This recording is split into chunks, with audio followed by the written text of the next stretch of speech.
அவங்களுக்கு எல்லாரும் சிவா மிக மிக மகிழ்ச்சி அம்மா. இந்த ஞான நெறியில் அவர்கள் சேர்ந்து இருக்கிறார்கள். இறைவன் திருவுருள் தான் சேர்ந்திருக்கிறது. எல்லா இறை மங்கள நலன்களும் அவருக்கு தானே விளையும். நானும் வாழ்த்துகிறேன். நன்றிங்க நன்றிங்க. அம்மா காலையிலே போன் போட்டாங்க. அவங்களுக்கு நம்ம எல்லா அடியார்கள் சார்பாக அவங்களுக்கு எல்லாருக்கும் பிரார்த்தனை பண்ணுவோம். நீண்ட ஆயுளோட நிறை செல்வம் உயர் புகழ் மெய்ஞானம் பெற்று சிறந்து விளங்கணும் அப்படின்ட்டு அம்மாவுக்கோசரம் எல்லாருமே நம்ம பிரார்த்தனை பண்ணிப்போம். சிவாய அம்மா திருவடி வணக்கம். அனைத்து அடியார்களையும் வணங்கிக் கொள்கிறேன் அம்மா. திருவடி வணக்கம். திருவடி வணங்கிறேங்க. திருச்சிற்றம்பலம். மண்ணில் நல்ல வண்ணம் பாடி வாழ்த்துங்கம்மா அம்மாவை. அம்மாவுக்கு 74 வயதுங்கிறீங்க. அம்மா நீங்களே பாடிடுங்க. நீங்க அருமையா பாடுவீங்க. திருச்சிற்றம்பலம். அடியார் பெருமக்கள் அனைவரும் திருவைகளையும் மனமை மொழிகளாலே காலை வேளையில் வணங்கிக் கொள்வதில் பெருமகிழ்ச்சி. இந்த வாய்ப்பை அளித்த எம்பெருமான் திருவர்களுக்கும் அம்மாவுடைய குருவர்களுக்கும் கோடானுடைய நன்றியை காணிக்கையாக்கிக் கொண்டு வாழ்த்துப்பாலை நாம் அனைவருமே பாடி அருளுவோம், பாடி மகிழ்வோம். திருச்சிற்றம்பலம். மண்ணில் நல்ல வண்ணம் வாழலாம் வைகளும், மண்ணில் நல்ல வண்ணம் வாழலாம் வைகளும், என்னில் நல்ல கதிக்கு யாதுமோர் குறைவில்லை, கண்ணில் நல்லதுரும் கழுமல வளநகர், பெண்ணில் நல்லாளோடும் பேருந்தகை இருந்ததே, பெண்ணில் நல்லாளோடும் பேருந்தகை இருந்ததே. திருச்சிற்றம்பலம். ஆள்போல் அழைத்து அருகுபோல் வேரூன்றி மூங்கில் போல் சுற்றம் சேர்ந்து முடிசூடா மன்னராய் பல்லாண்டு காலம் நீடூழி வாழ்க வளமுடன். அம்மாவினுடைய திருவடிகளை பணிந்து வணங்குகிறேன். வாழ்த்துவதற்கு வயதில்லாவிட்டாலும் வணங்கி மகிழ்கிறேன். அம்மா இன்னும் 100 ஆண்டு காலம் சீரோடும் சிறப்போடும் ஆரோக்கியமாகவும் மகிழ்வாகவும் இருக்க எம்பெருமான் அதுபடியட்டும். வாழ்த்துக்கங்கம்மா. வாய்ப்பளித்தமைக்கு கோடானுடைய நன்றிம்மா. சிவாய நம. சிவாய நம. திருச்சிற்றம்பலம். இன்னைக்கு ஏயர்கோன் கலிக்கா நாயனார் புராணத்தை 330வது பாடலை அடியாரெல்லாம் எடுத்து வைத்துக் கொள்ளுங்க. சிவாய நம. திருச்சிற்றம்பலம். நம்ம ஆரம்பிக்கலாம். அரகர நம பார்வதி பதையே. அரகர மகாதேவா. தென்னாடுடைய சிவனே போற்றி, எந்நாட்டவர்க்கும் இறைவா போற்றி, காவாய் கனகத்திரளே போற்றி, கைலை மலையானே போற்றி போற்றி, சாயான்பினை ஆளுதொரும் தழைப்பவர் தாயே ஆகி வளர்த்தனை போற்றி. திருச்சிற்றம்பலம். உண்ணாமலை சமித அண்ணாமலையார் திருவடிகள் போற்றி போற்றி, திருத்தணி முருகப்பெருமான் மலரடிகள் போற்றி போற்றி, அருள்மிகு சிவகாமி அம்பாள் சமித அருள் ஜோதி நாதனே திருவடிகள் போற்றி போற்றி. அனைத்து அடியார்களுக்கும் திருவடி வணக்கம். குருவே சரணம். தெளிவு குருவின் திருமேனி காண்டல், தெளிவு குருவின் திருநாமம் செப்பல், தெளிவு குருவின் திருவார்த்தை கேட்டல், தெளிவு குரு ஒரு சிந்தித்தல் தானே, தெளிவு குரு ஒரு சிந்தித்தல் தானே. திருச்சிற்றம்பலம்.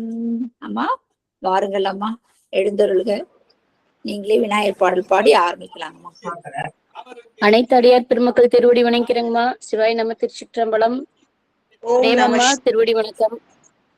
ஓம் நம சிவாய. திருச்சிற்றம்பலம். விநாயகர் துதி.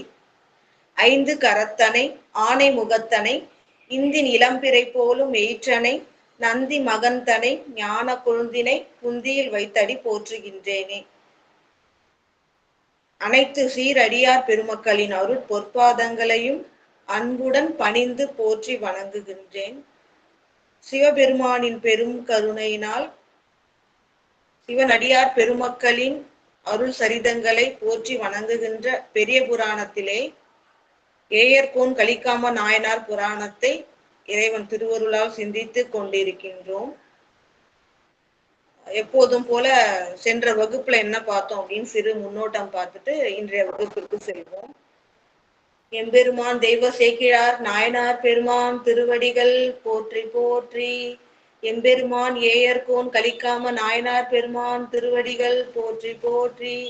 எம்பெருமான் சுந்தரமூர்த்தி நாயனார் பெருமான் திருவடிகள் போற்றி போற்றி. நெட் சரியா வரலன்னு சொல்லிட்டு அந்த பேக்ரவுண்ட் எல்லாம் எடுத்துட்டேன். அப்படி நெட்ல ஏதாவது பிரச்சனை இருந்தா சொல்லுங்க. வீடியோ ஆஃப் பண்ணிட்டு சவுண்ட் மட்டும் வச்சுட்டு வெளியில போயிருக்காங்க. ஓம் நம சிவாய.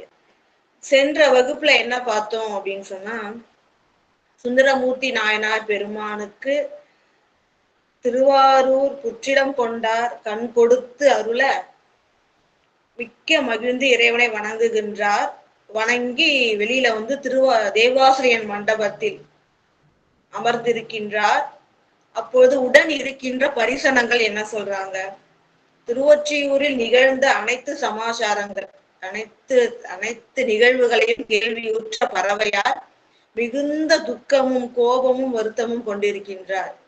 அதனால நாங்க அந்த வீட்டு வாசப்படி கூட முடியல, எல்லாரும் பிடிச்சி வீட்டை விட்டு தள்ளிட்டாங்க, அவ்வளவு கோபம் கொண்டிருக்கின்றார்கள் அப்படின்னு சொன்ன உடனே மிகுந்த கொள்கின்றார். அந்த அர்த்த ஜாம பூஜைகள் யாவும் முடிந்து கோயில் கதவு தாழிடப்பட்டிருக்கு. பேயும் உறங்கும் பார்த்தோம். அந்த நடுநிசி, இந்த நடு ஜாமத்திலே உயிர்கள் எல்லாம் பகல் முழுவதும் அந்த உழைத்ததனால களைப்புடன் துயில்கின்றார்கள். இவருக்கு மட்டும் தூக்க வரல, துயில்கின்றார். இப்படி எப்படி வந்து பறவை அன்னை வந்து மிக்க துன்பத்தினாலும் பிரிவு வருத்தினாலும் பெண்ணை திருமணம் அப்படின்ற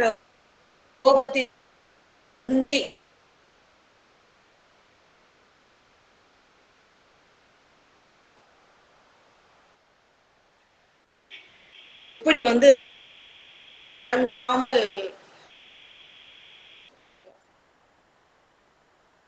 விட்டு விட்டு கேக்குது, கேட்கலாம், விட்டு விட்டு வருது, கேட்கல.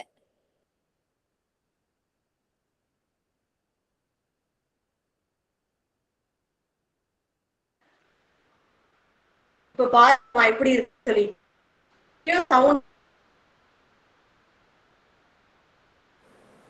இல்லைங்கம்மா, கேட்கலங்கம்மா, கேட்கலங்கம்மா. கொஞ்சம் நெட்டு பிரச்சனை.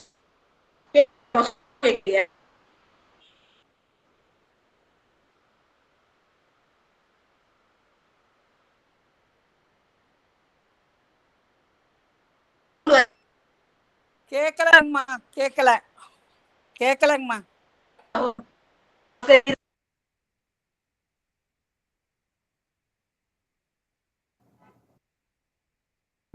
வாய்ஸ் இதுல பேசலாம்னு மாத்துறாங்க போல் இருக்கு. கொஞ்சம் வெயிட் பண்ணு.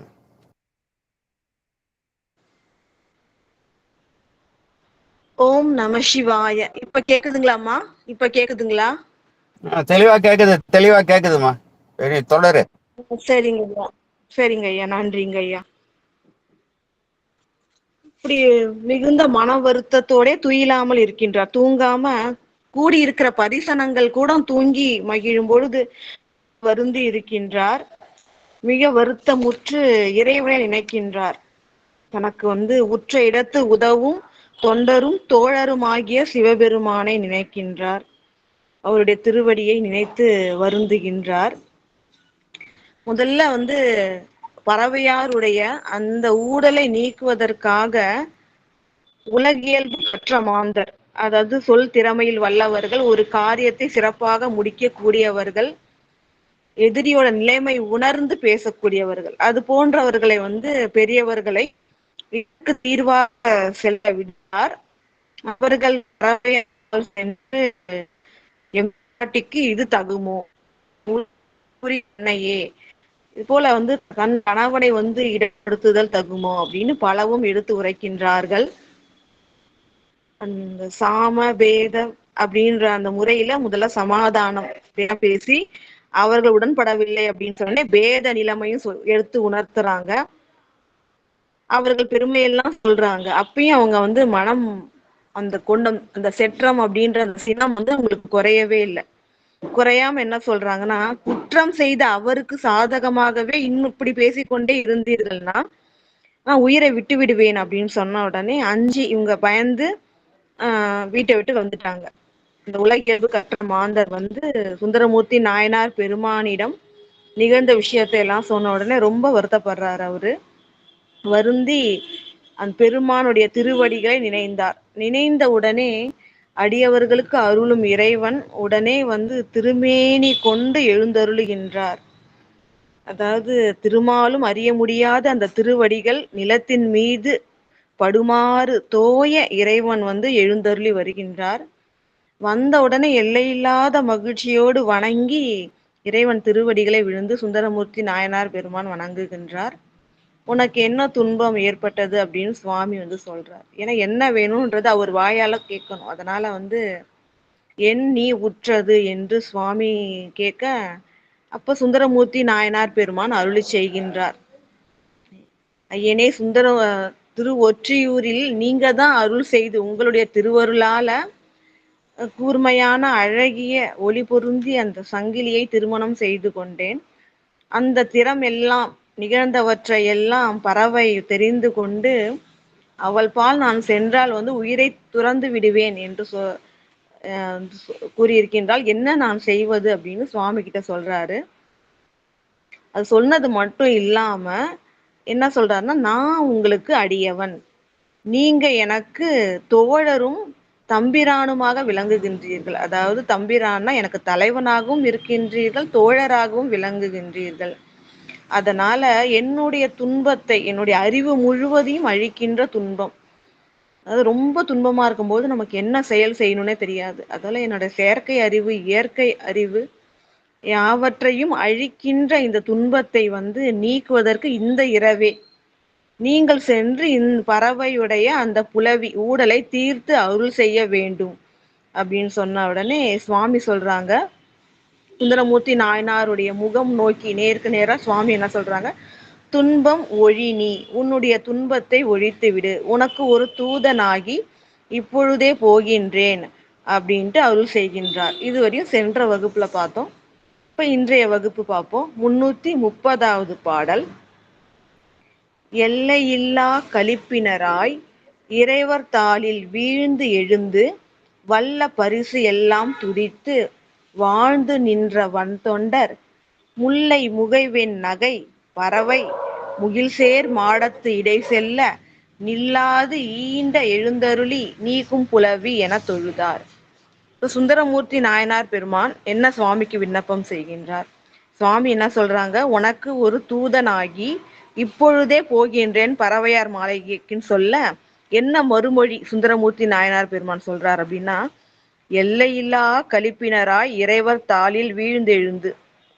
எல்லைனா ஒரு ஒரு அதோட வந்து முடிவு இருக்கும். ஆனா எல்லை இல்லானா முடிவே இல்லாத மகிழ்ச்சி வருது. ஏன் அந்த மகிழ்ச்சி வருதுன்னா, இறைவன் நினைத்தாலே உடனே வந்து இறைவன் திருவுளம் செய்தால் எல்லாமே உடனே நடந்துரும் இல்லையா? அதாவது சங்கற்ப மாத்திரத்திலேன்னு சொல்லுவாங்க. இறைவன் நினைச்ச அந்த கணமே, அந்த செகண்டே வந்து யாவற்றையும் நிகழ்த்த வல்லவர். இப்ப அவரே தூதரா செல்றாருன்னா அப்ப கண்டிப்பாக பறவையாருடைய அந்த ஊழல் வந்து தீர்க்கப்படும் அப்படின்ற ஒரு மகிழ்ச்சியினால எல்லையில்லா களிப்பினராய், களிப்புனா மகிழ்ச்சி, மகிழ்ச்சி கொண்டு இறைவர் தாளில் வீழ்ந்து எழுந்து, இறைவனுடைய திருவடியில நான் தூதராகி போறோம் அப்படின்னு சொன்ன உடனே திருவடியில் வீழ்ந்து எழுந்து வல்ல பரிசு எல்லாம் துதித்து. வல்ல பரிசுனா எந்தெந்த முறையிலெல்லாம் இறைவனை வந்து போற்ற முடியுமோ அப்படி. ஏன் இறைவனை நேர்ல பார்த்தோம்னா நமக்கு எவ்வளவு மகிழ்ச்சியா இருக்கும். இப்ப அந்த மகிழ்ச்சியினால அன்பினால வந்து போற்றி சொல்லுவோம். இப்ப இறைவன் வந்து இவருடைய துன்பத்தையும் நீக்குவதாக உறுதி சொல்லிட்டார். அதனால என்ன தம்மால் இயன்ற வழி அப்படியே கீழே விழுந்து கும்பிடுறது, இறைவனை போற்றுவது, வலம் வந்து மகிழ்வது, இது போல என்னெல்லாம் முடியுமோ அது போல இயன்ற வகைகளிலெல்லாம் இறைவனை போற்றி வணங்கி என்ன பண்றாருன்னா துதித்து வாழ்ந்து நின்ற வன்தொண்டர். இவ்வாறு துதித்ததுனால் வாழ்வு பெற்ற வன்தொண்டர் அப்படின்றாங்க. ஏன் இறைவனை வந்து நேர்ல வர்றது எவ்வளவு சிறப்புனா, மெய் அடியார் பெருமக்கள் எப்பெல்லாம் வந்து இறைவன் திருவடியை அடைகின்றார்களோ அப்பதான் இறைவனோட தரிசனம் கிடைக்கும். மெய்யடியார் பெருமக்களுக்கு சுந்தரமூர்த்தி நாயனார் போன்ற பெருமக்களுக்கு நிறைய கிடைக்கும். அது அவர்களுடைய அந்த அவ்வளவு பெருமைக்குரியவர்கள். இப்ப அவருடைய ஊடலை தீர்ப்பதற்காகவே இறைவன் எழுந்தருளி வருகின்றார். அவரை பலவாறாக நேர்ல பார்த்த இறைவனை பலவாறாக போற்றி துதித்து அதனால் வாழ்வு பெற்றார் வன் தொண்டர் அப்படின்றாங்க. வன் தொண்டர்ன்ற நாமம் இங்கு சொன்னதால இறைவனால் நேரே ஆட்கொள்ளப்பட்டவர், வழக்குரைத்து ஆட்கொள்ளப்பட்டவர் இப்போ தூதனாகவும் செல்ல விடுக்க போகின்றார். அந்த அளவுக்கு பெருமை கொண்ட வன் தொண்டர் இறைவனை பலவாறு போற்றி வாழ்வு பெற்றார் அப்படின்னு சொல்றாங்க. அது என்ன சொல்றாரு பாருங்க, இந்த கடைசி வரிதான் ரொம்ப சிறப்பா இருக்கும்.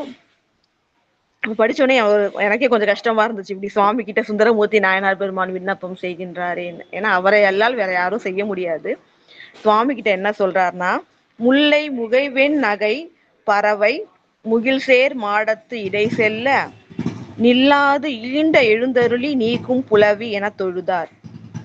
இங்க வந்து எப்பவுமே இந்த பறவை அன்னை சங்கிலி அன்னையாருடைய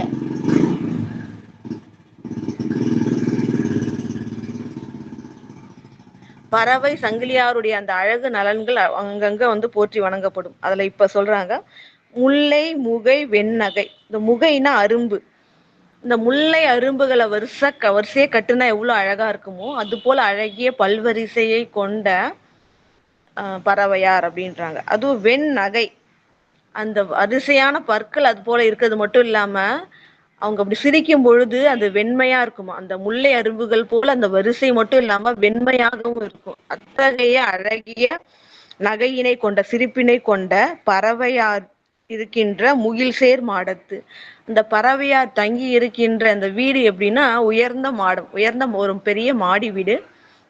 அந்த மாடம் எவ்வளவு உயர்ந்தது அப்படின்னு பாத்தீங்கன்னா முகில்சேர், வானத்துல இருக்கிற அந்த மேகங்களும் வந்து சேர்கின்ற அளவுக்கு உயர்ந்த அந்த மாடத்தை கொண்ட அவர் மாளிகை. அப்படிப்பட்ட மாளிகைக்கு இடை செல்ல நில்லாது ஈண்ட எழுந்தருளி நீக்கும் புலவி.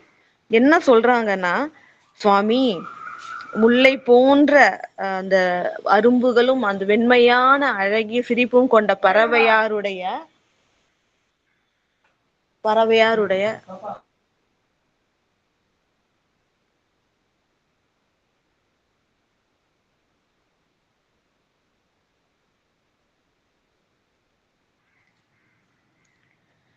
சிவ அதாவது என்ன சொல்றாங்கன்னா, அந்த முல்லை வெண்ணகை, முல்லை மலர்கள் போன்ற அந்த வரிசை பற்களும் வெண்மையான அந்த சிரிப்பினையும் கொண்ட பறவையாருடைய மாளிகை முகில் சேர்கின்ற அளவுக்கு உயர்ந்த தன்மை கொண்டதாக விளங்குகின்றது. அந்த மாடத்திற்கு இடை செல்ல வேண்டும். இங்க இருந்து நீங்க அங்க போகணும் ஐயா, நில்லாது ஐயா இங்க நின்றுட்டு இருக்காதீங்க, ஈண்ட எழுந்தருளி சீக்கிரமே சென்று நீக்கும் புலவி, சீக்கிரமா போய் அவளுடைய அந்த புலவியை நீக்கி எனக்கு அருள் செய்யும் என தொழுதார். இவரல்லாது வேற யாரும் அப்படி சொல்ல முடியாது.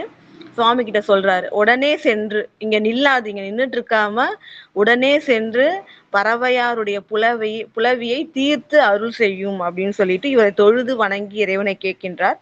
அடுத்தது இறைவன் என்ன அருள் செய்யறார் அப்படின்றது அடுத்த பாடல், 331வது பாடல்.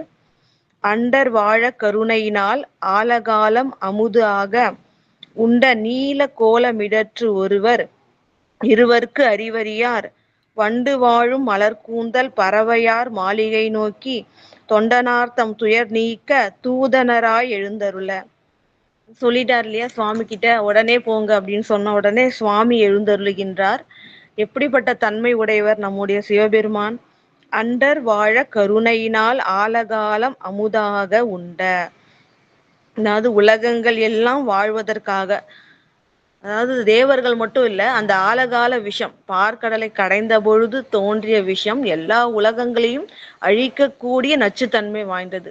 அப்ப அந்த எல்லா உலகமும் வாழ்வதற்காக, அண்டர்களும் வாழ்வதற்காக, ஏன்னா அந்த விஷத்தை உண்டு அவர்களுக்கு அமுதம் தந்து வாழ வைக்கணும். அதனால அண்டர்கள் எல்லாம் வாழ்வதற்காக கருணையினால் அந்த விஷத்தை வந்து தான் ஒடுக்கி அதை வந்து செயலிழக்க செய்தாதான் உயிர்கள் உய்யும் அப்படின்ற கருணையினால ஆலகாலம் அமுதாக ஆலகாலத்தை அமுதம் சாப்பிடுறது மாதிரி சுவாமி என்ன பண்றாருன்னா உண்டு நீல மிடற்றினராக விளங்குகின்றார். அந்த சுவாமி அந்த ஆலகால நஞ்சினை உண்டு இந்த கழுத்துல வந்து அடக்கி வைக்கிறார் ஒரு மணி போல. அந்த மணி வந்து நீல மணி, எப்படி வந்து அழகிய ஆபரணங்கள்ல இருக்கிற மணி எவ்வளவு அழகா இருக்குமோ அது போல அழகா இருக்குன்னு சொல்றாங்க. காரணம் என்ன? எதற்காக அதை வந்து கோலம்னா அழகுன்னு அர்த்தம். கோலமிடரு, அந்த சுவாமியுடைய அந்த கழுத்து, மிடர்னா கழுத்து, அது ஏன் அழகா இருக்கு அப்படின்னு சொல்றாங்கன்னா, சுவாமி எது பூண்டிருந்தாலும் அழகு அப்படின்ற காரணம் மட்டும் இல்ல, உயிர்களை எல்லாம் காக்கின்ற கருணை. அப்படி சுவாமி வந்து அந்த நஞ்சினை வந்து அடக்குனதால் தான் எல்லா உயிர்களும் காப்பாற்றப்பட்டது. அது கருணையின் வெளிப்பாடுன்றதுனால அது கோலம் அப்படின்னு போற்றி சொல்றாங்க. அதனாலதான் திருநீல கண்டத்தை சிறப்பித்து சொல்வார்கள். சுவாமி வந்து அடியவர்களுக்கு எந்த துன்பம் வந்தாலும் அதை தான் ஏற்பேன் அப்படின்றதுக்கு ஒரு அடையாளமாக அதை என்ன பண்றாங்கன்னா தொண்டையில தரித்து இருக்காங்க அப்படின்னு சொல்லுவாங்க.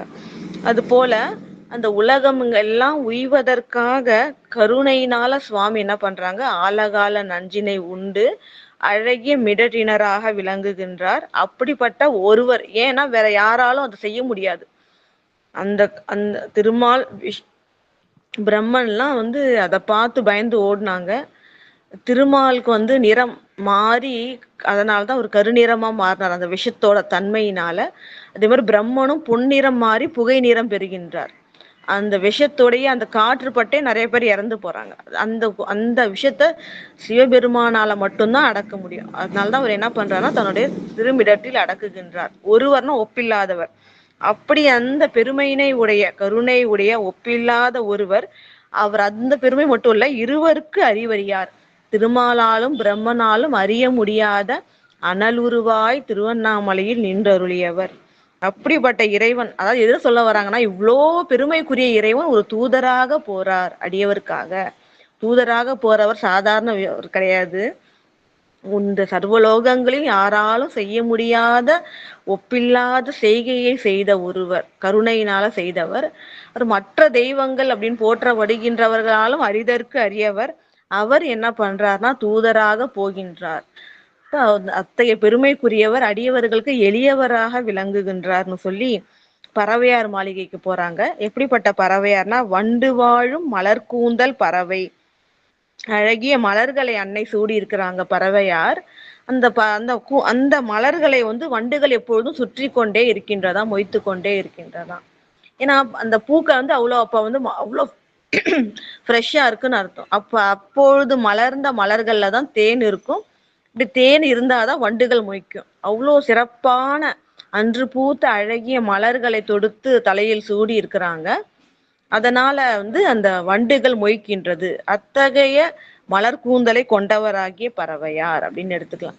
இன்னொரு கருத்தும் எடுத்துக்கலாம்.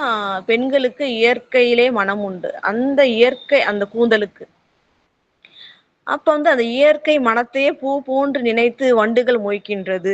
அப்படிப்பட்ட அழகிய கூந்தலை கொண்ட பறவையாருடைய அந்த மாளிகையை நோக்கி சுவாமி வந்து தூதராக செல்கின்றார். தொண்டனார்த்தம் துயர் நீக்க. அது எதற்காக போறார் சுவாமி அப்படின்னா, தனக்கு தொண்டனாகிய சுந்தரமூர்த்தி நாயனார் பெருமானுடைய துயர் நீக்க, அவர் துன்பத்தை கண்டு சகிக்க முடியாமல் சுவாமி என்ன பண்றாருன்னா தூதனாராய் எழுந்தருள, தூதனாக எழுந்தருளுகின்றார் அப்படின்னு சொல்றாங்க. இன்னொரு சிறப்பு குறிப்பு என்ன சொல்றாங்க அப்படின்னு சொன்னா, அதாவது அமரர்கள் அவர்கள் வந்து இறைவனை வணங்குவது தன்னுடைய பதவிகள், சொர்க்கத்திலே இருக்கணும், இன்பம் அனுபவிக்கணும், தங்களுடைய பதவியை காத்துக்கணும் அப்படின்றதற்காக இறைவனை வணங்குவார்கள். அவர்களுக்காக கொடிய நஞ்சினை உண்ட இறைவன் அடியவருக்காக தூது செல்ல மாட்டாரா? அதனால இறைவன் என்ன பண்றாருன்னா, அப்படிப்பட்ட கருணை உடைய இறைவன் அடியவருக்காக தூதனாக செல்கின்றார் அப்படின்னு சொல்லிட்டு இந்த பாடல் சொல்லுது. 332வது பாடல். தேவாசிரியன் முறை இருக்கும் தேவர் எல்லாம் சேவித்து போவார் தம்மில் வேண்டுவார் போத ஒழிந்தார் புறத்து ஒழிய ஓவா அணுக்க சேவகத்தில் உள்ளோர் பூத கணநாதர் மூவா முனிவர் யோகிகள் முதலானார்கள் முன்போக. அதாவது இதுல வந்து ஒரு நுட்பமான கருத்து இருக்கு. சிவபெருமான் எழுந்தருளி போகின்றார் தூதனாக. இப்ப சுவாமியே போறாங்க அப்படின்னு சொல்லும் பொழுது எப்பொழுதுமே இறைவன் சுற்றி வந்து அடியார் பெருமக்கள், சிவகணங்கள், முனிவர்கள் இவங்க எல்லாம் இறைவனை சேவித்து கொண்டே இருப்பார்கள். நம்ம திருஞான சம்பந்த பெருமானுடைய அருள் வரலாற்றிலையும் பார்த்தோம். அந்த குழந்தை அம்மே அப்பான்னு அழுத உடனே சுவாமி உமையன்னையோடு வெள்விடை மேல வருவாரு. வந்து உமையன்னைக்கு அருள் செய்வார். உமையன்னை ஞானப்பால் ஊட்டுவார். அந்த குழந்தை பதிகம் பாடும். கேட்டு முடிச்ச உடனே சுவாமி வந்து திருத்தோணிக்கு எழுந்தருள்வார். அப்ப எழுந்தருளும் பொழுது பல்கணங்கள், முனிவர்கள், எல்லா தேவர்கள், எல்லா வகை அந்த சித்தர்கள், அந்த கந்தர்வர்கள், கிண்ணறர்கள் எல்லோரும் இறைவனை போற்றி தொழுது சூழ்ந்து கொண்டு செல்ல ஒரு திருத்தோணிக்கு எழுந்தருள்வார். ஏன்னா பெரியவங்க இல்லையா, ரொம்ப பெரியவங்க அப்படின்னும் பொழுது இப்ப இவங்க எல்லாம் வந்து உடன் சேவித்து செல்வார்கள், இறைவனை வணங்கி கொண்டு செல்வார்கள். அது போல சுவாமி கூட யார் யாரெல்லாம் போறாங்க அப்படின்னு பாத்தீங்கன்னா, தேவாசிரியன் முறை இருக்கும் தேவர் எல்லாம். அதாவது தேவாசிரியன் மண்டபத்தோட பெருமை, திருவாரூருக்கு எல்லோரும் சென்றிருப்பீங்க. அந்த தேவாசிரியன் மண்டபம்ன்றது முதல்ல எப்படி சிதம்பரத்துக்கு 1000 கால் மண்டபமோ அது போல தேவாசிரியன் மண்டபம் வந்து திருவாரூர்ல இருக்கும். என்ன ஒரு சிறப்புன்னு பாத்தீங்கன்னா, தேவர்கள் எல்லாம் அடியார் பெருமக்களோட கூட வந்து சேர்ந்து அங்க இருப்பாங்களாம். இறைவனுடைய திருவருளை வேண்டி காலம் பார்த்து எப்ப இறைவனை தரிசிக்கலாம், தரிசிச்சு திருவருள் பெறலாம் அப்படின்றதற்காக. அதான் தேவாசிரியன் அப்படின்ற பேரே என்ன காரணம்னா, தேவர்கள் ஆசிரியத்துனா கூடி இருக்கின்ற மண்டபம்னு பேரு. அப்ப அடியார்களோட அங்க தேவர்களும் வீற்றிருந்து, ஏன்னா வந்து தியாகராஜ பெருமான் மூ உலகங்களுக்கும் நாதன், முற்றிலும் கொண்ட பெருமானும். இப்ப அவர்கள் அப்போ அந்த மூ உலகங்களுக்கும் நாயகன் அப்படின்னு சொன்னா இவங்க எல்லாம் வந்து அப்ப இறைவனுடைய அருளை பெறுவதற்கு இங்க பூலோகம் தான் வந்தாகணும். அதனால தேவர்கள் எல்லாம் காத்து கிடக்கின்ற அந்த தேவாசிரியன் மண்டபத்தில் முறை இருக்கும் தேவர்கள், வரம் வேண்டி கிடக்கின்ற தேவர்கள் எல்லாம் இருக்காங்களாம். அதாவது சுவாமி கூட யார் யார் போறாங்கன்னு சொல்றாங்க பாருங்க. தேவாசிரியன் முறை இருக்கும் தேவர். அந்த தேவாசிரியன் மண்டபத்தில் முறை இருக்கும்னா வரம் வேண்டி கிடக்கின்ற தேவர்கள் எல்லாம் சேவித்து போவார் தம்மில் வேண்டுவார் போத ஒழிந்தார் புறத்து ஒழிய.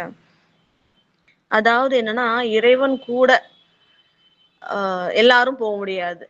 ரொம்ப அதுக்குரிய தகுதி வேணும், அன்பும் பக்தியும் வேணும். அப்ப அதுதான் இங்க சொல்றாங்க. நிறைய தேவர்கள் இருக்காங்க, ஆனா எல்லாம் சேவித்து போவார். இறைவனோட மிகுந்த பக்தியோடு அவரை சேவித்தினா வணங்கி கொண்டே செல்வார்கள். தம்மில் வேண்டுவார் போத, வேண்டுவார் அப்படின்னு சொல்லும் பொழுது என்னன்னா, யாரெல்லாம் இறைவன் கூட போறதற்கு அந்த அன்பும் பெருமையும் உடையவர்களாக இருக்கின்றார்கள் அவர்கள் எல்லாம் போக ஒழிந்தார் புறத்தில் ஒழிய, மற்றவர்கள் எல்லாம் தேவாசிரியன் மண்டபத்திலே தங்கி இருக்கின்றார்கள். சுவாமி இன்னொரு நேரத்துல தரிசிச்சு வரம் பெறலாம் அப்படின்ட்டு. அப்ப இறைவன் மீது அந்த தேவர்கள்லயும் யார் பக்தியோட இருக்காங்களோ அவங்க கூட போறாங்க அப்படி எடுத்துக்கணும். வெறும் பலனை மட்டும் எதிர்பார்த்து காத்திருக்கிறவங்க எல்லாம் வந்து அங்கேயே தங்கிடுறாங்க தேவாசிரியர் மண்டபத்திலே. ஆனா இறைவன் மீது தேவர்களையும் அன்பும் பக்தியும் கொண்டவர்கள் இருப்பாங்க. அவங்க எல்லாம் சுவாமி போறாங்களேன்னு அன்போடவே கூட போறாங்களாம். அவர்கள் எல்லாம் போக ஓவா அணுக்க சேவகத்தில் உள்ளோர். அணுக்க சேவகம்னா சுவாமி பக்கத்திலே இருந்து அவர் இறைவனுக்கு தொண்டு செய்கின்றவர்கள். இப்ப நம்ம சுந்தரமூர்த்தி நாயனார் பெருமான் அப்படிதான். திருக்கைலாயத்துல சுவாமி அள்ளி பூசுகின்ற அந்த திருநீரும் சுவாமிக்கு மாலை சாத்துபவராகவும் விளங்குகிறார். இன்னும் ஒரு பாடல்ல வந்து சுந்தரமூர்த்தி நாயனார் பெருமான் இறைவனுக்கு கவரி வீசுபவராகவும் விளங்கினார் அப்படின்னு ஒரு அருள் குறிப்பு இருக்கு. இப்போ பக்கத்துல அணுக்கம்னா இறைவனுக்கு அருகில் இருந்து பல வகையான தொண்டு செய்பவர்கள், இறைவனுக்கு அது போன்ற அணுக்க தொண்டர்கள். அதான் ஓவானா ஒழிவில்லாது, இறைவனுக்கு ஒழிவில்லாத அணுக்கம்னா பக்கத்திலே இருந்து யாரெல்லாம் சேவகம் செய்வார்களோ. அப்ப அவங்க கைலாயத்துல இருந்தாலும் சேவகம் செய்வாங்க. இப்ப இங்க சுவாமி இங்க வர்றாருன்னா இங்கேயும் என்ன பண்றாங்களாம், சுவாமிக்கு சேவகம் செய்து கொண்டே கூட செல்கின்றார்கள். அவ்வாறு ஓவா அணுக்க சேவகத்தில் உள்ளோர்.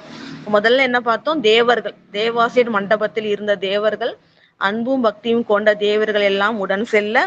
வேற யார் கூட செல்றான்னா அணுக்க தொண்டர்களாக விளங்குகின்ற சேவகம்னா இறைவனுக்கு தொண்டு செய்பவர்கள், அவர்களும் விடாது இறைவனுடனே செல்ல. அப்புறம் வேறனா பூத கணநாதர்னா சிவகணத்தவர்கள். சிவகணத்தவர்கள் எப்பொழுதும் இறைவனை சூழ்ந்து கொண்டிருப்பார்கள், இறைவனை போற்றி கொண்டிருப்பார்கள். அந்த சிவகணங்கள் யாவரும் இறைவன் கூட செல்ல மூவா முனிவர் யோகிகளின் முதலானார்கள் முன்போக. அதாவது மூவா முனிவர்கள் வந்து அந்த யோக பயிற்சியில இருக்கிறதுனால என்ன ஆகும் அப்படின்னு சொன்னீங்கன்னா, அவங்களுக்கு வந்து அந்த மூப்புன்றதே இருக்காது. எப்பொழுதும் இளமையுடனே மூவா அப்படின்னா முதிர்ச்சி அடையாத, வயோதிகம் அடையாத, முதுமை அடையாதன்னு அர்த்தம். இப்ப முனிவர்கள் இந்த யோக சாதனையினால காலத்தை வென்றவர்கள். அதனால அப்படி முதுமை அடையாத முனிவர்களும் யோகிகளின் முதலானவர்கள். சிறந்த யோகம் நிறைய யோகிகள் இருப்பாங்க, அதுல சிறந்த யோகிகள் அவர்கள் எல்லாரும் முதல் ஆனார்கள். இவங்களெல்லாம் யார் ரொம்ப முக்கியமானவங்களோ எல்லாரும் முன் போக இல்லையா. இப்ப ரொம்ப பெரியவங்கன்னா அவங்க முன்னாடி கொஞ்சம் பேர் போவாங்க, கூட பக்கத்துல போவாங்க கொஞ்சம் பேரு. இவ்வளவு சிறப்புக்குரியவர்கள் சுவாமி கூட போல, முன்னாடிதான் போறாங்க. அதாவது அன்பு கொண்ட தேவர்களும் அணுக்க சேவகர்களும் சிவ கணங்களும் முனிவர்களும் சிறந்த யோகிகளும் இவங்க எல்லாரும் என்ன பண்றாங்கன்னா முன் போக இறைவனுக்கு முன்பாக செல்கின்றார்கள். இப்ப சுவாமி யார் கூட வராங்க, கூட பக்கத்துல யார் வராங்கன்னு அடுத்த பாடல்ல பார்க்கலாம். 333வது பாடல். அருகு பெரிய தேவருடன் அணைந்து வரும் அவ்விருடிகளும் மருவு நண்பின் நிதி கோணும் முதலாய் உள்ளோர் மகிழ்ந்து ஏத்த தெருவும் விசும்பும் நிறைந்து விரை செழும்பூ மாறி பொழிந்து அலைய பொருவில் அன்பர் விடும் தூதர் புனித வீதியினில் போத. அதாவது இவங்க எல்லாம் முதல்ல பாடல்ல சொன்னவங்களாம் முன்பாக செல்ல இறைவன் கூட யார் வராங்கன்னா அருகு பெரிய தேவர். பெரிய தேவர்னா நந்தியம்பெருமான். அவர்தான் சுவாமிக்கு பக்கத்திலே இருப்பார் இல்லையா. அவருடைய அனுமதி பெற்றுதான் அந்த சுவாமியுடைய அந்த சன்னிதானத்துக்கே செல்ல முடியும். இறைவனுடைய கட்டளையை ஏற்று எல்லா அதன்படி நடத்துபவர் இல்லையா. எல்லா சிவகணங்களுக்கும் எல்லா சிவ பக்தர்களுக்கும் அன்பர்களுக்கு எல்லாருக்கும் தலைவர் நந்தியம்பெருமான் தான். அது அருகுனா பக்கத்துல. பக்கத்துல சுவாமிக்கு பக்கத்துல போகக்கூடிய தகுதி யாருக்கு இருக்கு, பெருமை யாருக்கு இருக்குன்னா நந்தியம்பெருமான். அதான் பெரிய தேவர்னு சொல்லுவோம். அவரு அருகு பெரிய தேவர், பக்கத்துல பெரிய தேவர் உடனடைந்து சுவாமி கூடவே ஒரு வராராம். சுவாமிக்கு என்ன வேணுமோ கேட்கணும் அப்படின்ட்டு. இப்ப நந்தியம்பெருமான் உடன் வர அவ்விருடிகளும் மருவு நண்பின். அப்ப இருடிகள்னா ரிஷிகள், இந்த சப்த ரிஷிகள்லாம் சொல்லுவோம் இல்லையா. அவங்க எல்லாம் என்ன பண்றாங்கன்னா பக்கத்துல சுவாமி கூட வராங்க. மற்ற கூட வேற யார் வரான்னா மருவு நண்பின் நிதி கோணும். இறைவனுக்கு சுந்தரமூர்த்தி நாயனார் போலவே வேற யார் நண்பர்னா குபேரன் சொல்லுவோம். அதான் நிதி கோன். நிதினா செல்வம், செல்வத்துக்கு கோன்னா அரசன், செல்வத்துக்கு அதிபதி ஆகிய குபேரன். மருவும் நண்பின்னா நட்புனால, சுவாமி மீது கொண்ட நட்பினால. அவர் அழகாபுரியில ஒரு உலகத்துல இருப்பாரு. சுவாமி இங்க போறாங்கன்னு தெரிஞ்ச உடனே அவங்க கூட நம்ம போகணும், அவரை வணங்கணும் அப்படின்னு சொல்லிட்டு என்ன பண்றாரு, உடனே இறைவனுடன் செல்கின்றார். இவ்வாறு ரிஷிகளும் பக்கத்துல நந்தியம்பெருமானும் எழுந்தள்ளி வர அந்த நிதி கோமான் ஆகிய குபேரன் வரல. முதலாய் உள்ளோர், இவங்க எல்லாம் முதலானவர்கள். இவங்க கூட இன்னும் நிறைய பேர் வராங்க. அப்ப பாருங்க, எல்லோரும் சொல்ல முடியாது. அத்தனை சிவலோகத்துல இருக்கிற எல்லா அன்பர்களும் அடியார் பெருமக்களும் இறைவனுடன் சேர்ந்து எழுந்தருளி வருகின்றார்கள். முதலாய் உள்ளோர் மகிழ்ந்து ஏத்த. இப்போ சும்மா வரமாட்டாங்க, இறைவனை போற்றி வணங்கி கொண்டே வர மகிழ்ந்து ஏத்த தெருவும் விசும்பும் நிறைந்து விரை செழும்பூ மாறி பொழிந்து அலைய. இப்போ விண்ணுலகத்திலிருந்து பூமழை, சுவாமியே நடந்து வராங்க இல்லையா. இப்ப நம்ம அதனாலதான் இப்ப என்ன பண்றோம், சுவாமி அடியார் பெருமக்கள்லாம் வீதி உலா வரும் பொழுது பூ மழை பொழிந்து வணங்குகின்றோம். அப்படி வாழ்த்தி வணங்குவது சிறப்பு. அதுதான் சொல்றாங்க. தெருவும் விசும்பும் நிறைந்து, அப்படியே வானத்துல எங்கேயுமே கொஞ்சம் கூட இடைவெளி இல்லாம மழை எப்படி செறிந்த மழை பெய்ஞ்ச எப்படி இருக்குமோ அது போல எங்கேயும் கொஞ்சம் கூட இடைவெளியே இல்லாம வாசனை மிக்க செழுமையான நிறைய பூக்களை மழை போல பொழிகின்றார்களாம் வானவர்கள் இறைவனை போற்றி வணங்கும்படி.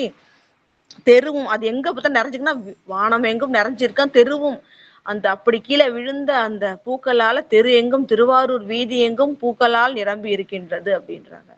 இப்ப வானமும், விசும்புனா வானம், அங்க நிறைந்து அங்கேருந்து அப்படியே மேலேந்து கொட்டின அந்த பூக்கள், கொட்டிய பூக்கள் மலர்கள் கீழே தெருவும் எங்கும் நிறைஞ்சு இருக்கு.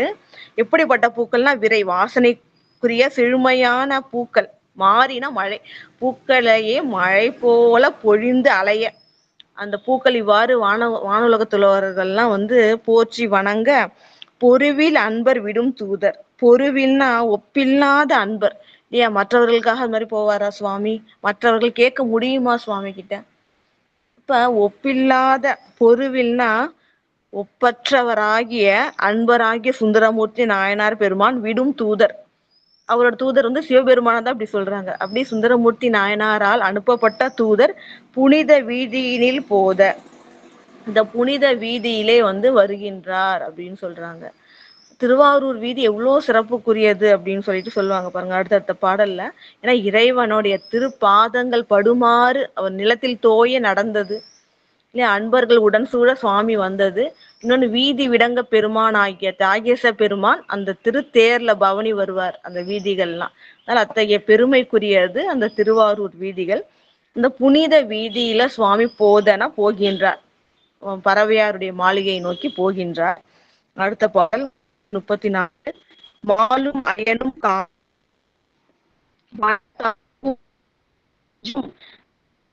என்று அவரை அழைத்தால் என்ன, கடல் விளைத்த ஆழம் இருண்ட கண்டத்தான் அடித்தாமரை மேல் சிலம்பு ஒலிப்ப நீல மலர்கண் பறவையார் திருமாளிகையை நேர் நோக்கி. அதாவது சுவாமி போறாங்க, அந்த போற சிறப்பை இன்னும் எப்படி சொல்றாங்கன்னு பாத்தீங்கன்னா, மாலும் அயனும் காணாதார் மலர்த்தால் பூண்டு வந்து இறைஞ்சும் காலம் இது. அந்த இருவரும் அறிவறி திரு அண்ணாமலையில சுவாமி வந்து அந்த 3 உலகங்களும் அந்த ஒளியால் நிறையுமாறு அந்த ஜோதி ஸ்தம்பமா இருந்தார்ல, அந்த பெருமை சொல்றாங்க. அப்படி சுவாமி நிற்கும் பொழுது இருளாலும் இறைவனை அறிய முடியவில்லை, திருமாலாலும் பிரம்மனாலும் அறிய முடியவில்லை. அப்படிப்பட்ட சுவாமி வந்து இப்ப என்ன பண்றாருன்னா பூமியில நடந்து வர்றாரு. அப்ப அவருடைய திருவடியை நீங்க அப்ப பார்க்க முடியல, ஆனா இப்ப திருவடியை பார்க்கலாம் அப்படின்றது போல சுவாமியுடைய சிலம்புகள் ஒலிக்கின்றதாம். சிறப்பு இதேதான் சொல்லுவாங்க. இறைவனுடைய, அதாவது என்ன சொல்றாங்கன்னா, சுவாமியோட திருப்பாதங்கள்ல சிலம்பு அணிஞ்சிட்டு இருக்காரு, அது ஒலிக்குது. அந்த ஒலிக்கிறது என்ன குறிக்குதுன்னா சுவாமி நடக்கிறதுனாலதான் இந்த ஒலி எழும்புது. அப்ப அந்த ஒலி சொல்றது எப்படி இருக்கிறது அப்படின்னு பாத்தீங்கன்னா, திருமாலையும் பிரம்மனையும் அழைக்குதான்.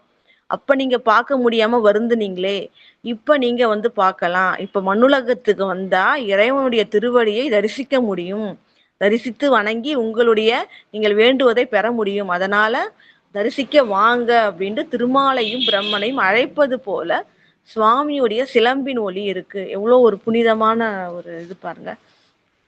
இறைவனுடைய திருவடிய வந்து இதேதான் நம்ம சொல்லுவாங்க. சுவாமி வந்து அடியார்களை வீட்டுக்கெல்லாம் வந்து அருள் செய்ய எழுந்தருளும் பொழுது இப்படிதான் சலங்கை ஓசையோட வருவாங்களாம். அந்த சலங்கை ஓசைகள் இப்படிதான் கூப்பிடுமா, பிரம்மனையும் திருமாலையும் அப்படின்னு சொல்லிட்டு நம்ம நிறைய அருள் வரலாறுல படிச்சிருப்போம். சிறுதொண்ட நாயனாருடைய அருள் வரலாறுலையும் பார்ப்போம். சுவாமியோட வந்து பைரவரா எழுந்தள்ளி வரும், அவருடைய திருவடி கார் சிலம்பும் இப்படிதான் கொண்டே வரும் அப்படின்னு சொல்லிட்டு அருள் செய்வது உறுதி அப்படின்றத காட்டுறதற்காக கண்டிப்பா அருள் செய்வார். அதை காட்டுறதுக்குதான் சுவாமி எழுந்தள்ளி வந்திருக்காரு. இங்க மனுஷ உருவம் கொண்டு அடியவராக பைரவராக எழுந்தள்ளி வரார். இதுக்கு காரணம் அடியவருக்கு அருள் செய்வதற்காக. அப்ப இறைவன் அடியாருக்கு அருள் செய்வது உறுதி, இதுல சந்தேகமே வேண்டாம்னு அந்த சிலம்புகள் ஒலிப்பது போல இருக்கும் அப்படின்னு சொல்லுவாங்க. அது போல இப்ப வந்து மாலும் அயனும் காணாதார், திருமாலாலும் அயனாகிய பிரம்மனாலும் காண முடியாதவராகிய சிவபெருமான் அவருடைய மலர்த்தாள், சுவாமியுடைய திருவடி வந்து மலர் போன்றது, அதை வந்து பூண்டு வந்து இறைஞ்சும். அது அதை வந்து பாக்குறது மட்டும் இல்ல, அதை பூண்டுனா அதை நம்ம தலைய சுவாமியோட திருவடியில வச்சு வணங்க முடியும். அப்படி வந்து இருக்கிற காலம் இது. ஏன்னா சுவாமி நடந்துட்டு இருக்காரு, திருமேனி கொண்டு எழுந்தருளுகின்றார். அவர் அந்த வேலையை முடிக்காம போக மாட்டாரு. அப்போ உடனே நம்ம என்ன பண்ணலாம், சுவாமியை இப்ப திருவடியை பிடிக்கிறதுக்கு இதுதான் சரியான நேரம் என்று மலர்த்தால் பூண்டு வந்து இறைஞ்சும் காலம் இது. சுவாமியுடைய திருவடியை பிடித்து கொள்ள வந்து வணங்குறதுக்கு இதுதான் சரியான காலம். அவரை அழைத்தால் முதல்ல பார்க்க முடியாத திரும்பியும் அழைப்பது போல சிலம்பு ஒலிக்கிறதாம்.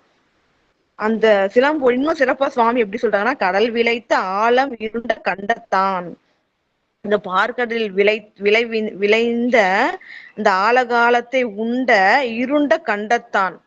அப்படிப்பட்ட கருணை உடைய இறைவன் அடித்தாமரை மேல், இந்த திருவடி மேல சிலம்பு ஒலிக்க வருகின்றார். அந்த சிலம்பு வந்து மாலையும் அயனையும் அழைக்கின்றது, வந்து நீங்க இறைவனை வணங்குகின்ற காலம் இதுதான்.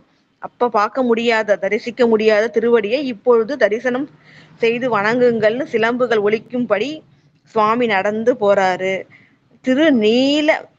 நீல மலர்கண் பறவையார் திருமாளிகையை நேர் நோக்கி. இங்கே இன்னொரு அழகு குறிப்பு சொல்றாங்க. அதாவது பெண்களுடைய கண்கள் நீளமா இருக்கும் அப்படின்னு சொல்லுவாங்க. அந்த குவளை மலர்கள் போல இருக்கிறது சிறப்பு அப்படின்ட்டு. அது போல அந்த நீல மலர்னா குவளை மலர். அது போன்ற கண்களை உடைய பறவையார் திருமாளிகையை நேர் நோக்கி அப்படின்றாரு. அதாவது நேர் நோக்கினா அதாவது சுந்தரமூர்த்தி நாயனாருடைய கருத்தை தெரிவிக்கும் விதமாக அந்த ஒரு குறிக்கோளை கொண்டு சுவாமி என்ன பண்றாராம், நேர் நோக்கி திருவீதியிலே அடியார் பெருமக்களும் எல்லா அந்த அன்பர் கூட்டங்களும் சூழ வந்து திருமாளிகை நோக்கி நடந்து செல்கின்றார் அப்படின்னு இந்த பாடல் சொல்லுது. அடுத்தது 335வது பாடல். இறைவர் விரைவின் எழுந்தருள எய்தும் அவர்கள் பின்தொடர அறைகொள் திரைநீர் தொடர்சடையில் அரவு தொடர அரிய இளம் பிறைக்குள் அருகு நரை இதழி பிணையல் சுரும்பு தொடர உடன் மறைகள் தொடர வன்தொண்டர் மனமும் தொடர வரும்பொழுது. அதாவது இறைவர் விரைவில் எழுந்தருள வேகமா வந்து நடந்து வராராம். ஏன்னா சுந்தரமூர்த்தி நாயனார் என்ன பண்ண, அடியார்கள் என்ன வேண்டுவார்களோ வேண்டுவார்கள் வேண்டிற்றே செய்பவர் அப்படின்னு போன வகுப்புல பார்த்தோம். இப்ப வந்து அவர் என்ன சொன்னார், சுவாமி இங்க நின்றுட்டு இருக்காதீங்க, உடனே சென்று பறவையாருடைய புலவையை தீர்த்து அருள் செய்யுங்கள், தொழுதி வணங்கினார் இல்லையா. அதனால சுவாமி விரைவின் எழுந்தருள எவ்வளவு சிறப்பா சொல்றாங்க பாருங்களா. சுவாமி வந்து வேகமா போறாராம், அவ்வளவு வேகமா போறார் அப்படின்றத இந்த பாடல்ல அவ்வளவு சிறப்பா சொல்றாங்க. இறைவர் விரைவின் எழுந்தருள எய்தும் அவர்கள் பின்தொடர. எய்துபவர்கள்னா யார் யாரெல்லாம் நம்ம சொன்னோம் இல்லையா, முதல்ல தேவாசிரியர் மண்டபத்தில் இருந்த தேவர்கள், அப்புறம் இறைவனுக்கு அணுக்க தொண்டு செய்கின்ற தொண்டர்கள், மூவா முனிவர்கள், யோகிகள், அதுக்கப்புறம் பக்கத்துல வர திருநந்தி தேவர், அப்புறம் குபேரன், இருடிகள் ஆகிய ரிஷிகள், இவர்கள் எல்லாரும் சுவாமி கூட போறாங்களாம். இவங்க எல்லாம் வந்து முன்னும் பின்னாடி, ஒரு சில பேர் முன்னாடி, ஒரு சில பேர் பின்னாடி, ஒரு சில பேர் பக்கத்துல, இப்படி வந்து அவர்களை சுவாமி தொடர சுவாமி வேகமா போறாரு. இன்னும் யார் யாரெல்லாம் சுவாமியை தொடர்றாங்கன்னு சிறப்பா சொல்லிருக்காங்க பாருங்க. அரைக்கொள் திரைநீர் தொடர் சடையில் அரவு தொடர. அதாவது என்னன்னா, சுவாமியுடைய திருமுடி இருக்கு இல்லையா, அதாவது எவ்வளவு வேகமா போறார் சுவாமி அப்படின்றதுக்காக சொல்றாங்க. சுவாமியுடைய திருமுடியில கங்கை இருக்கு. அது எப்படிப்பட்ட கங்கைனா அரைக்கொள் திரை நீர். அதாவது கங்கை வந்து அதுல வந்து திரைனா அலைகள், அந்த கங்கையில அலைகள் இருக்கான். அந்த அலைகள் வந்து ஓசை, அறைனா அலைகள் மோதும் போது ஓசை கேட்கும், வேகமா வர்றதுனாலையும் ஓசையை கேட்கும். அது மாதிரி ஓசை தருகின்ற அலைகளை உடைய கங்கை தொடர் சடையில் அரவு தொடர. இப்ப சுவாமி என்ன பண்றாருன்னா கங்கையை திருமுடியில பொருந்தி இருக்கிறாரு. அந்த கங்கைய சுவாமி திருமுடியில இருக்கிற அரவு தொடருதான். அதாவது என்ன சொல்றாங்கன்னா, சுவாமி வந்து வேகமா போறதுனால அவ்வளவு வேகமா போறாரு, அவருக்கு பின்னாடி அவர் திருமுடிய இருக்கிற பாம்பு வந்து வேகமா தொடர்வது போல ஆயிடுச்சு. அந்த அளவுக்கு சுவாமி வந்து வேகமா போறாரு அப்படின்றாங்க. அப்ப சுவாமியுடைய திருமுடியில, திருப்பி சொல்றேன், திருமுடியில நல்ல ஓசை தருகின்ற அலைகளை உடைய கங்கை இருக்கு. அப்படிப்பட்ட கங்கை பொருந்தி இருக்கின்ற சடையில சுவாமி வேகமா போறதுனால அந்த சடையில இருக்கிற அரவு வந்து தொடர்கின்றது. அது கூட கொஞ்சம் ஸ்லோவாதான், சுவாமி அவ்வளவு ஃபாஸ்டா போறாரு. அதுக்கு அவரை தொடர்வது போலதான் அரவு வர முடியுது, கூடவே வர முடியல, அந்த அளவுக்கு இறைவன் வேகமா போறாரு அப்படின்னு சொல்றாங்க. அடுத்தது அரிய இளம் பிறைக்கோள் அருகு நரை இதழி பிணையல் சுரும்பு தொடர. அதே மாதிரி சுவாமி வந்து இளம் பிறைய வச்சிருக்காராம், சூடி இருப்பாரு, அழகா வச்சிருக்காராம். அதுக்கு பக்கத்துல என்ன வச்சிருக்காருன்னா நரை இதழி பிணையல். அந்த பிரணவ புஷ்பம்ன்ற கொன்றை மாலை இருக்கு இல்லையா, கொன்றை மலர்களால் ஆன மாலை. அதான் நரை இதழினா தேன் ஒழுகுகின்ற அழகிய இதழ்களை கொண்ட, பிணையல்னா பிணைக்கப்பட்ட அந்த கொன்றை மாலையை சூடி இருக்கிறாரு. நம்ம முதல்ல சொன்னோம் இல்லையா, அந்த அந்த மலர்கள் வந்து அவ்வளவு ஃப்ரெஷ்ஷா இருந்ததுன்னா வண்டுகள் வந்து அதை வந்து சுத்திக்கிட்டே இருக்கும். அது போல சுவாமி வந்து வேகமா போகும் பொழுது, சுவாமி இருக்கும்போது என்னாகும், சுவாமியோடைய திருமுடியில இருக்கிற கொன்றை மலர்களை சுத்தி வண்டுகள் சுத்திக்கிட்டே இருக்கும். இப்ப சுவாமி நடந்து போகும்போது அதுவும் கூடவே வருதான். ஏன்னா அந்த மலர்களை சுற்றிக்கிட்டே இருக்கணும்ன்றதுக்காக சுவாமி போகும்பொழுது அவருடைய திருமுடியில் இருக்கின்ற கொன்றை மலர்களை தொடர்ந்து அந்த சுரும்புனா வண்டுகளும் தொடர்கின்றது. முதல்ல என்ன பார்த்தோம், அந்த கங்கையை சூடி இருக்கின்ற இறைவன் அந்த திருமுடியில அவர் வந்து அரவம் அணிஞ்சிருக்கார். அவர் போற வேகத்துக்கு அதுக்கு கூடவே சேர்ந்த மாதிரி பின்னாடியும் இந்த அரவம் தொடர்கின்றது. அது போல இளம்பிறைக்கு அருகுனா பக்கத்துல இந்த அழகிய கொன்றை மாலைகளால் ஆன தேன் ஒழுகுகின்ற இதழ்களை உடைய கொன்றை மாலையால பிணையல் அணிஞ்சிருக்கார். பிணைத்து தலையில அணிஞ்சிருந்தா கன்னி மாலை. அதை வந்து சுரும்பு தொடர அதை வந்து என்ன ஆகுதுன்னா வண்டுகள் தொடர்கின்றதாம்.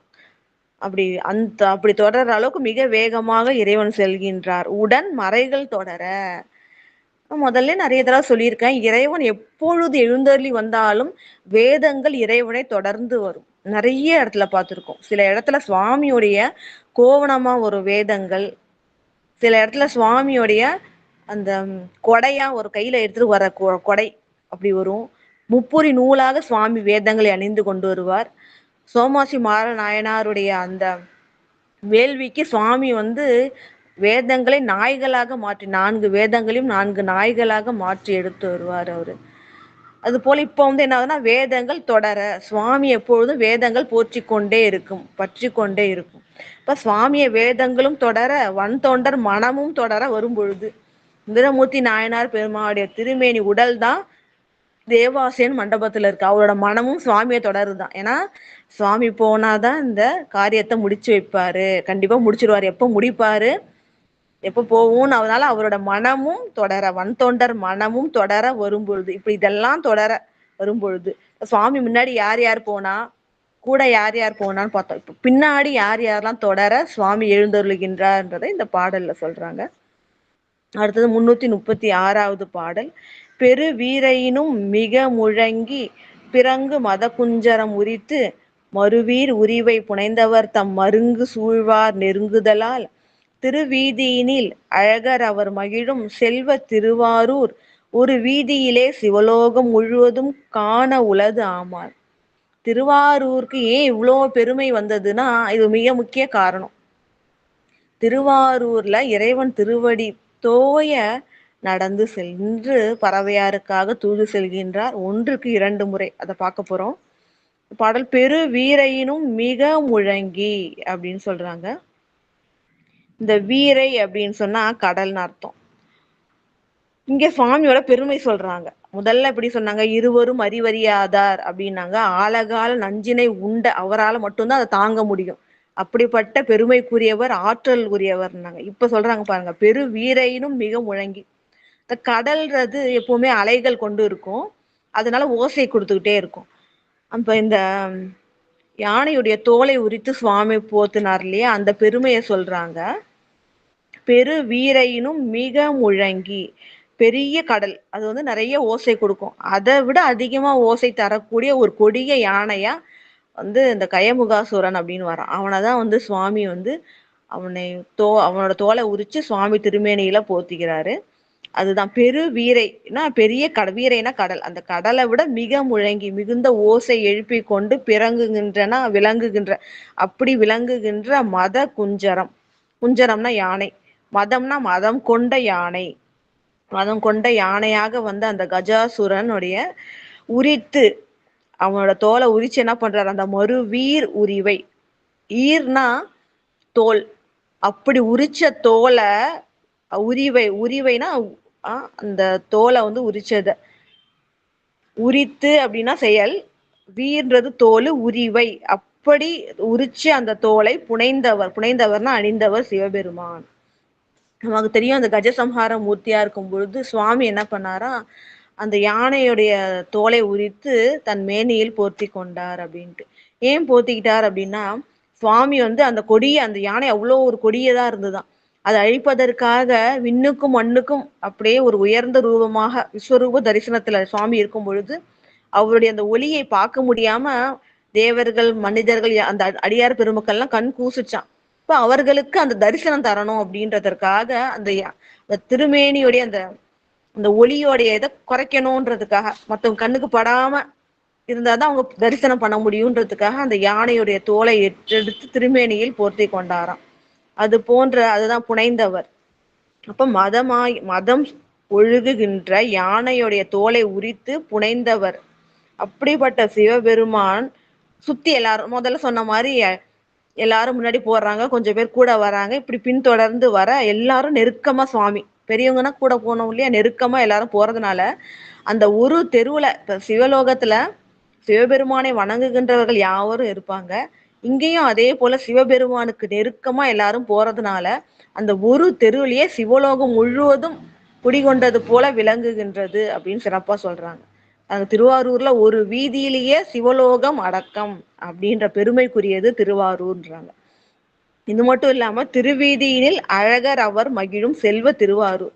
நம்ம முதல்ல சொன்ன மாதிரி அந்த வீதியில வீதி விடங்க பெருமான் தெரியும் நமக்கு. தியாகேச பெருமானை தான் வீதி விடங்க பெருமான் சொல்லுவோம்.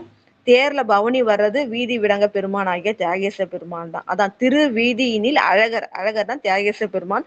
அவர் மகிழும், அவர் உலா வந்து மகிழ்கின்ற செல்வ திருவாரூர் இல்லையா. அருள் செல்வமும் பொருள் செல்வமும் முக்தி செல்வமும் தருகின்றது திருவாரூர். அதனால்தான் செல்வ திருவாரூர் சொல்றாங்க. ஏன்னா அத்தகைய பெருமைக்குரியது. வீதி விடங்க பெருமான் எழுந்தருளி வருகின்ற பெருமைக்குரியது. அத்தகைய திருவாரூர் திருவீதியில ஒரு வீதி, அதுவும் பாருங்க அந்த முழு சிவலோகமும் ஒரு வீதியிலே சிவலோகம் முழுதும் காண உளது ஆமால். சுவாமி கூட எல்லா அடியார் பெருமக்களும் எல்லா கணத்தவர்களும் முனிவர்களும் அணுக்க தொண்டர்களும் ரிஷிகளும் எல்லாரும் கூடி போறதுனால சுவாமி நெருக்கமா கூடவே சுத்திட்டு போறதுனால சுவாமி எங்க இருக்கிற அந்த ஒரு வீதி, அந்த ஒரு வீதியிலேயே சிவலோகம் முழுவதும் அடங்கி விட்டது. அப்ப திருவாரூர் ஒரு வீதியில சிவலோகம் முழுவதும் நிறைந்து காணப்பட்டது. அப்படிப்பட்ட பெருமைக்குரியதாக திருவாரூர் விளங்குகின்றது அப்படின்னு சொல்றாங்க. 337வது பாடல். ஞாலமுய்ய எழுந்தருளும் நம்பி தூதர் பறவையார் கோல மணி மாளிகை வாயில் குறுகுவார் முன் கூட தம்பால் அங்கு அணைந்தார் புறம் நிற்ப பண்டே தம்மை அர்ச்சிக்கும் சீலம் உடைய மறைமுனிவர் ஆகி தனியே சென்று அணைந்தார். இப்போ வந்து ஞாலமுய்ய எழுந்தருளும் நம்பி தூதர், இது ரெண்டு அர்த்தம் எடுத்துக்கலாம். அதாவது ஞாலம் உய்ய எழுந்தருளும் நம்பி அப்படின்னு எடுத்துட்டா இந்த உலகம் உய்வதற்காக தான் சுந்தரமூர்த்தி நாயனார் பெருமான் திரு அவதாரம் செய்தார். ஏன் நம்ம முதல்ல சொல்லுவாங்க, மாதவம் செய்த தென் திசை வாழ்ந்திட தீது இலா திருத்தொண்ட தொகை தர. நம்மளாம் மாதவம் செய்திருக்கோம் தென் திசை.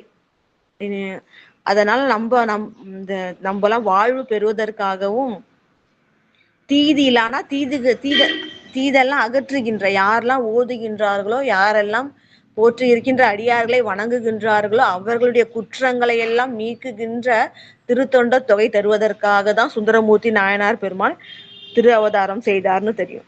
அப்ப ஞாலம் உய்ய எழுந்தருளும் நம்பி, அப்படிப்பட்ட நம்பிக்கை தூதராக இறைவன் செல்கின்றார் அப்படின்னு சொல்லிட்டு இன்னொன்னு வந்து இன்னொரு அர்த்தம் என்னன்னா, ஞாலம் உய்ய எழுந்தருளும் நம்பி தூதர் அப்படின்னு ஒரு அர்த்தம் எடுத்துக்கிட்டோன்னா என்ன ஆகும் அப்படின்னு பார்த்தா, உலகில் உள்ள எல்லாம் இது வந்து சுவாமி என்ன செய்யறாங்க அப்படின்னு சொன்னா இதற்காக இந்த தூது போறாங்க அப்படின்னு ஒரு உட்கருத்தை சொல்றாங்க. இது வந்து ஒரு ஒரு பெரிய ஒரு அருட்கருத்து இருக்கு இதுல. என்னன்னா, நம்மளுடைய சாக்கிய நாயனார் புராணம் பெரிய புராணத்துல ஒரு பாடல் இருக்கு.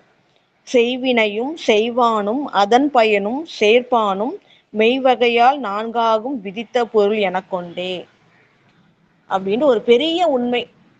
நம்ம சைவ சித்தாந்தம்லாம் நிறைய பேர் படிச்சுட்டு இருக்காங்க. அதோட அடிப்படை என்ன அப்படின்றது இந்த ஒரே பாடல்ல தெய்வ சேக்கிழார் பெருமான் அவ்வளவு சிறப்பா சொல்லியிருக்காங்க. செய்வினையும் செய்வானும் அதன் பயனும் சேர்ப்பானும். அதாவது என்ன அதோட அர்த்தம் அருள் பொருள்னா, நம்ம வினைகள் செஞ்சிட்டு இருக்கிறோம், அதுதான் செய்கின்ற வினைகள். அதை செய்பவன் ஒருவன் இருக்கின்றான். இப்ப ஒரு ஒரு உயிரானது இது மாதிரி வினைகள் செய்கின்றதுன்னா அதற்குரிய பலன் கண்டிப்பா அடையணும். அந்த பலன் வந்து எப்படி அடைய முடியும்னா, இந்த பலனை ஒரு ஒரு பொருள் ஒரு ஒரு இறைவன் இருந்து என்ன பண்றான்னா, அந்த உயிரானது செய்கின்ற வினையுடைய பயனை அந்த உயிர்களுக்கு சேர்க்கின்றான். அதாவது என்னன்னா, உலகம் வந்து இந்த ஒரு ரூல், இந்த ஒரு விதியில தான் இயங்குது. இந்த விதி என்ன அப்படின்னு உணர்ந்து அந்த பாடல்ல சொல்லியிருக்காங்க. உயிர்கள் எல்லாம் வந்து வினை செஞ்சிட்டு இருக்கு, அதற்குரிய பயனாலதான் என்ன ஆகுது, பலவித இன்பங்களும் துன்பங்களும் அடைகின்றது. எதற்காக சுவாமி சேர்க்கிறார் அப்படின்னு சொன்னா, அப்பதான் வந்து அதை உணர்ந்து அதை அனுபவிக்கும் பொழுதுதான் எது நன்மை தீமைன்னு தெரியும். அந்த ஆணவ மலம் வந்து மெலியும். அது மெளிவிக்கிறதுக்காக தான் சுவாமி இந்த திருவருள் செய்கின்றார். அந்த வினைகளை நம்ம அனுபவிக்கும் பொழுது, இன்ப துன்பங்களை அனுபவிக்கும் போதுதான் உயிரானது பக்குவப்படும். பக்குவப்பட்டு ஆணவ மலம் மெலியும், மெலிந்து இறைவனை உணரும். அப்ப அதற்காக சுவாமி என்ன பண்றார், எல்லா உயிர்களுக்கும் இந்த பயனை ஊட்டுகின்றார். இப்ப சுவாமி அதான் எழுந்தருளி வருகின்றார். எதற்கு? இவர் ஒரு வினை செஞ்சிட்டாரு. என்ன? அந்த பெண்களை பார்த்து விருப்பப்பட்டுட்டாரு. அதோட பயனா இந்த பிறவி வந்துருச்சு. இப்ப இந்த பயனை ஊட்ட வேண்டும், அவர்கள் இருவரையும் கூட்ட வேண்டும். அதுதான் பயன் ஊட்டுதல். அத சுவாமி தான் எல்லா உயிர்களுக்கும் செய்யறாரு. அதை நான் தான் செய்யறேன்னு காட்டுறதுக்காக சுவாமி வராராம். இவ்வளவு ஒரு அற்புதமான கருத்து பாருங்க. இது ஆறுமுக நாவலர் உரையில இருக்கு. எல்லா உயிர்களுக்கும் சுவாமி தான் இதை செய்யறாரு.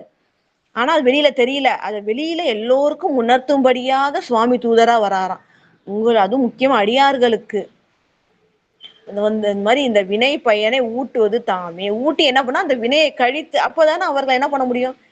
நம்பியாரூர பெருமான் அந்த பெண்ணை அணைந்து ஆசை நீங்கினாதானே சிவலோகத்துக்கு வர முடியும், பேரின்பம் அடைய முடியும். இது பெரும் கருணை தான். இப்ப பெரும் உயிர்கள் பால் உள்ள கருணை. அந்த அந்த வினைகளை செய்ய வைத்து அந்த பயன்களை ஊட்டி அவர்களை பக்குவப்படுத்தி தன் திருவடிக்கு சேர்த்து கொள்ளும் கருணை. இதைதான் சுவாமி எல்லா உயிர்களுக்கும் செய்கின்றார். அதை நான் தான் செய்யறேன் நேரடியா காட்டுவது போல எழுந்தருளி வருகின்றார் திருவாரூர் திருவீதியிலே அப்படின்னு சிறப்பா சொல்றாங்க. அதை ஞானம் உய்ய எழுந்தருளும் நம்பி தூதர், உலகத்திற்கெல்லாம் உய்யும்படி இதை உலகத்துக்கு காட்டுவது போல எழுந்தருளுகின்றார் நம்பி தூதராகிய சிவபரம்பொருள். எழுந்தருளி பறவையார் கோல மணி மாளிகை வாயில் குறுகுவார் முன்கூட. அதாவது பறவையாருடைய கோலனா அழகிய மணி மாளிகை, அது நிறைய மணிகள். எவ்வளவு சுந்தரமூர்த்தி நாயனார் பெருமான் இறைவன் தேர்ந்து செல்வம் வாங்குறார். அது பறவையாருக்காகவும் தன்னை சூழ்ந்து இருக்கின்ற அடியார் பெருமக்களுக்காகவும் பரிசனங்களுக்காகவும் தான். இப்ப அந்த மாளிகை எப்படிப்பட்டதுன்னா, அழகிய பொன்னால் ஆனது, மணிகளால் இழைக்கப்பட்டது. அப்படிப்பட்ட அழகிய மணிகளால வேலைப்பாடு மிக்க சிறந்த அந்த மாளிகை வாயில் குறுகுவார் முன். அந்த மாளிகையோட வாசல்ல சுவாமி போறாரு. குறுகுவார் முன் கூட தம் பால் அங்கு அணைந்தார் புறம் நிற்ப பண்டே. குறுகுவார்னா அடைவார். சுவாமி முன்னாடி போய் அணுகுறாரு. இப்ப சுவாமி கூட வந்தாங்க இல்லையா, முன்னாடி வந்தாங்க, பின்னாடி வந்தாங்க, கூட இருந்தவங்க. தம் பால் அணைந்தார். பால்னா தன் கூட யார் யாரெல்லாம் வந்தாங்களோ புறம் நிற்ப, எல்லாரும் வெளிலே நின்றுட்டாங்க. ஏன்னா இவர் மட்டும்தான் போய், அது இவர் அர்ச்சகரா போய் தான் பறவையாட்ட பேச போறாங்க. அதனால சுவாமியை யார் யாரெல்லாம் தொடர்ந்து வந்தார்களோ எல்லாம் வெளியிலேயே நின்றுட்டாங்க. மாளிகைக்கு வெளியிலேயே நிற்ப இவர் சுவாமி உள்ளார போறாரு. எந்த திருக்கோலத்தோட போறாருன்னா, பண்டே தம்மை அர்ச்சிக்கும் சீலமுடைய மறைமுனிவர் ஆகி தனியே சென்று அணைந்தார். திருவாரூர் கோயில்ல ஒரு அர்ச்சகர், வயதான அர்ச்சகர் இருக்காரு. வன்மீகநாத பெருமானையும் தியாகேச பெருமானையும் அர்ச்சனை செய்து பூஜை செய்து தினந்தோறும் வணங்குபவர். அவருடைய வடிவம் எடுத்துக்கொண்டு செல்கின்றார் சுவாமி. இறைவனுடைய திருவிளையாடல். தாமாம் தன்மைன சிவபரம்பொருள் தான் போனது அப்படின்ற இந்த அடையாளம், அதாவது சடைமுடி, அந்த திருநீலகண்டம், முக்கண்ணரா, கையில சூளம் ஏந்தி மான்மொழி ஏந்தி அப்படி போகல சுவாமி. தன் கூட வந்தவர்கள் எல்லாம் புறம்பே வெளியிலே நிக்க சொல்லிட்டு தன்னுடைய திருக்கோயிலிலே தனக்கு அர்ச்சனை செய்கின்ற ஒரு அர்ச்சகருடைய வடிவம் கொண்டு சுவாமி செல்கின்றார். அதான் சொல்றாங்க, பண்டே தம்மை, முன்பே தம்மை அர்ச்சிக்கும் சீலம் உடைய. நியதியாக சுவாமிக்கு, ஏன்னா ஒருத்தருடைய வடிவத்தை எடுக்கிறாருன்னா அவர் எவ்வளவு புண்ணியரா இருந்திருக்கணும், எவ்வளவு சிறப்பா சிவபூஜை செஞ்சிருக்கணும். அப்ப சீலம் உடைய மறைமுனிவர், வேதம் ஓடுகின்ற ஒரு அந்தனோட வடிவம் கொண்டு தனியே சென்று அணைந்தார். எல்லாரும் வெளில நிக்க வச்சுட்டு தான் மட்டும் என்ன பண்றாருன்னா பறவையாருடைய மாளிகைக்கு சென்று சேர்கின்றார் சுவாமி. 338வது பாடல். சென்று மணிவாயில் கதவம் செறிய அழைத்த அதன் முன்பு நின்று பாவாய் திறவாய் என்று அழைப்ப நெறிமென் குழலாரும் ஒன்றும் துயிலாது உணர்ந்தயர்வார் உடைய பெருமான் பூசனை செய் துன்றும் புரிநூல் மணிமார்வர் போலும் அழைத்தார் என துணிந்து. அதாவது சென்று எல்லாரும் வெளில நிக்க சுவாமி மட்டும் போறாரு. அந்த அர்ச்சகர் வடிவம் கொண்டு செல்கின்றார். சென்று மணிவாயில் கதவம், இந்த அழகிய வாயில், அந்த வாசப்படியோட கதவு இருக்கு இல்லையா, அது சரியா அடைத்தான், டைட்டா அடைச்சிருக்காங்களாம் தாழ்பால் போட்டு. யாரும் எளிதில் என்ன பண்ண முடியாது, உள்ளார புக முடியாது, வளைச்சிட்டுலாம் போக முடியாது. அவ்வளோ ஒரு பாதுகாப்பு மிக்க அந்த திருவாயில் கதவு செரிய அப்படின்னா நல்லா ஸ்ட்ராங்கா வந்து அடைச்சிருக்காங்க. அதற்கு முன்பாக சென்று நின்று சுவாமி என்ன சொல்றாங்கன்னா, பாவாய் திறவாய், பாவையே கதவை வந்து திறப்பாயாக அப்படின்னு சுவாமி அழைப்ப கூப்பிடுறாங்க. அழைப்ப நெறிமென் குழலாரும், அதாவது நெறினா கருமணல் போன்ற, முதல்ல சொன்னோம் அந்த ஆற்றோட ஓரங்கள் பாத்தீங்கன்னா அப்படியே பின்னல் பின்னலா ஒரு மாதிரி இருக்கும். அந்த கருமணல்ல வந்து பின்னல் பின்னலா அழகா இருக்கும். அது போன்ற அந்த கூந்தலை உடைய நெறிமென், அது போன்ற அந்த சுருண்ட கூந்தல் சொல்றாங்க. மென்மையான கூந்தல் ஆனா லேசா சுருண்டு இருக்கு. அத்தகைய அழகிய குழலினை உடைய, அந்த கூந்தலை உடைய பறவையார் ஒன்றும் துயிலாது உணர்ந்தறிவார். ஒன்றும்னா கொஞ்சம் கூட தூங்கலையா இல்லையா, அவங்களுக்கு வந்து மிக்க துன்பத்துல இருக்காங்க. இப்ப சுந்தரமூர்த்தி நாயனார் பெருமான் இங்க வந்துட்டாங்கன்னு தெரியும் அவங்களுக்கு இல்லையா. இப்ப திருவாரூருக்கு எழுந்தருளினார் சுந்தரமூர்த்தி நாயனார்ன்றது தெரியும். இருந்தாலும் அவங்களுடைய கோபத்தினால பிரிஞ்சு இருக்கிறாங்க. இந்த துன்பத்துல என்ன பண்றாங்கன்னா, ஒன்றும் துயிலாது, கொஞ்சம் கூட தூக்கம் இல்லாம உணர்ந்து அயர்வார், முழிச்சுக்கிட்டே அயர்வார்னா துன்பத்துல நீந்தி கொண்டிருக்கின்றார்கள். சுந்தரமூர்த்தி நாயனாரை நினைத்து வருந்தி, துன்பத்தோடு கொஞ்சம் கூட தூக்கம் இல்லாம வருந்திட்டு இருக்கிற அந்த பறவையார், உடைய பெருமான் பூசனை செய் துன்றும் புரிநூல் மணிமார்பர் போலும். உடைய பெருமானா என்னை உடைய பெருமான் இல்லையா, இவங்க வந்து இறைவனுக்கு தொண்டு செய்பவர், ஆடல் தொண்டு செய்கின்றவர், பாடல் தொண்டு செய்கின்றவர், ருத்ர கணிகேர் குலத்துல பிறந்தவர். என்னை அடிமையாக உடைய இறைவன், எனக்கு தலைவனாக உடைய சிவபெருமானுக்கு பூசனை செய்கின்ற துன்றும் புரிநூல் மணிமார்பர், அதாவது இது பிராமணர்கள் அந்த அந்த இழை அந்த பூநூல் அணிஞ்சிருப்பாங்கல்ல, அததான் சொல்றாங்க. நெருங்கி அந்த புரிநூல் முப்புரி நூல் அணிந்திருக்கின்ற அந்த அழகிய நூலை அணிந்திருக்கின்ற மார்பர் போலும் அழைத்தார். சுவாமிக்கு பூசனை செய்கின்ற அர்ச்சகர் வந்து என்னை அழைக்கிறாரே அப்படின்ட்டு என துணிந்து அவர் தான் அழைக்கிறான்றதை தெரிஞ்சுக்கிட்டு அவங்க என்ன சொல்றாங்கன்றத அடுத்த பாடல் பாருங்க.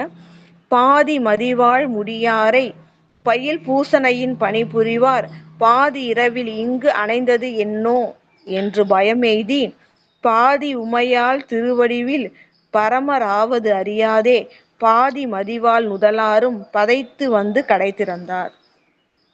சிறப்பா சேக்கிழார் பெருமான் மாதிரி ஒரு ஒரு அற்புதமா ஒரு சிறப்பா வந்து வேற யாராலும் வந்து இது போன்ற தமிழை அமைத்து எழுத முடியாது. ஏன்னா இறைவன் திருவருள் பெற அவர் எழுதியிருக்காரு. பாதி மதிவாழ் முடியாரை பயில் பூசனையின் பணிபுரிவார், அதாவது சிவபெருமான் இளம் பிறையை அணிந்திருக்கின்றார். அப்படிப்பட்ட இறைவனை பூஜனையில், அதாவது அப்படிப்பட்ட இறைவனுக்கு திருக்கோயிலிலே பூஜை செய்கின்ற அர்ச்சகர், அததான் முதல் வரியில் சொல்றாங்க. பாதி மதிவாழ் முடியாரை, முழுவதுமாக இல்லாமல் இளம் பிறையை தன்னுடைய முடியில் வைத்திருக்கின்ற, சடையில் வைத்திருக்கின்ற சிவபெருமானை பயில் தினம்தோறும் அவருக்கு பூசனை செய்கின்றவர், பணிபுரிவார்.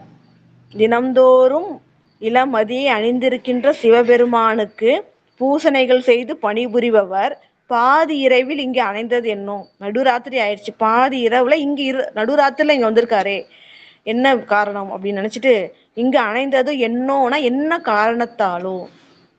அர்ச்சகர் வந்து சுவாமிக்கு அதுவும் பூஜனை செய்கின்ற அர்ச்சகர் இந்த நடுராத்திரியில பாதி இரவில் இங்கு அணைந்தது என்னோ, என்ன காரணம் என்று பயம் எய்தி, ஒரு பயம் வந்துருச்சு உங்களுக்கு, பயம் எய்தி பாதி உமையால் திருவடிவில் பரமர் ஆவது அறியாதே, வந்திருக்கிறவர் சிவபெருமான்னு தெரியல, அததான் இங்க சொல்றாங்க. பாதி உமையால் திருவடிவில், உமை அன்னையுடைய திருவடிவில் பாதியாக விளங்குகின்ற பரமர்தான் வந்திருக்கின்றார் என்பது அறியாதே, அவங்களுக்கு தெரியல. பாதி உமையால் திருவடிவில், உமையன்னையுடைய திருவடிவில் பாதியாக விளங்குகின்ற பரமன் ஆகிய சிவபெருமான் தான் வந்திருக்கின்றார் என்பது அறியாதே. அதையும் சொல்லிட்டார். சுவாமின்னு தெரிஞ்சிருந்தா அவங்க மறுத்து சொல்லியிருக்க மாட்டாங்க. சுவாமின்னு தெரியல, சிவபெருமான் என்பதை அறியாதே பாதி மதிவாழ் நுதலாரும் பதைத்து வந்து கடை திறந்தார். பாதி மதிவாழ் நுதலார், இங்க ஒரு அழகு, பறவையாருடைய நெற்றி அழகு சொல்றாங்க. பாதி மதிவாழ் நுதலாரும், அதாவது நிலவு இருக்குல்ல, முழு நிலவு, அதோட பாதி எப்படி இருக்கும், நம்ம ப்ரொடெக்டர் இருக்கு இல்லையா, அது போல அந்த அந்த ஷேப் ஞாபகம் வச்சுக்கோங்க. அது போல பாதி மதிவாள் நுதலார், அவங்க நெற்றி அது மாதிரி பாதி மதி மாதிரி இருக்கிறது அழகா. அது போல அழகிய நுதல்னா நெற்றி, மதினா நிலவு, வாள்னா ஒளி வீசுகின்ற. அப்ப பறவை எண்ணெயாருடைய நெற்றி எப்படி இருக்குன்னா பாதி மதி, ஒரு முழு நிலவு எவ்வளவு ஒளி வீசுமோ அதுல பாதி எப்படி இருக்கும்னா அந்த அந்த அளவுக்கு பாதி, அந்த நிலவோடைய பாதி அளவுக்கு அவங்க நெற்றி இருக்கு. ஆனா முழுவதும் ஒளி வீசுவதாக இருக்கின்றது. அப்படிப்பட்ட நெற்றினை உடைய பறவையார் வந்து பதை பதைத்து கடை திறந்தார், கதவை திறக்கிறாங்க. ஏன்னா வந்திருப்பவர் இறைவனுக்கு அர்ச்சனை செய்பவர், அர்ச்சகர்.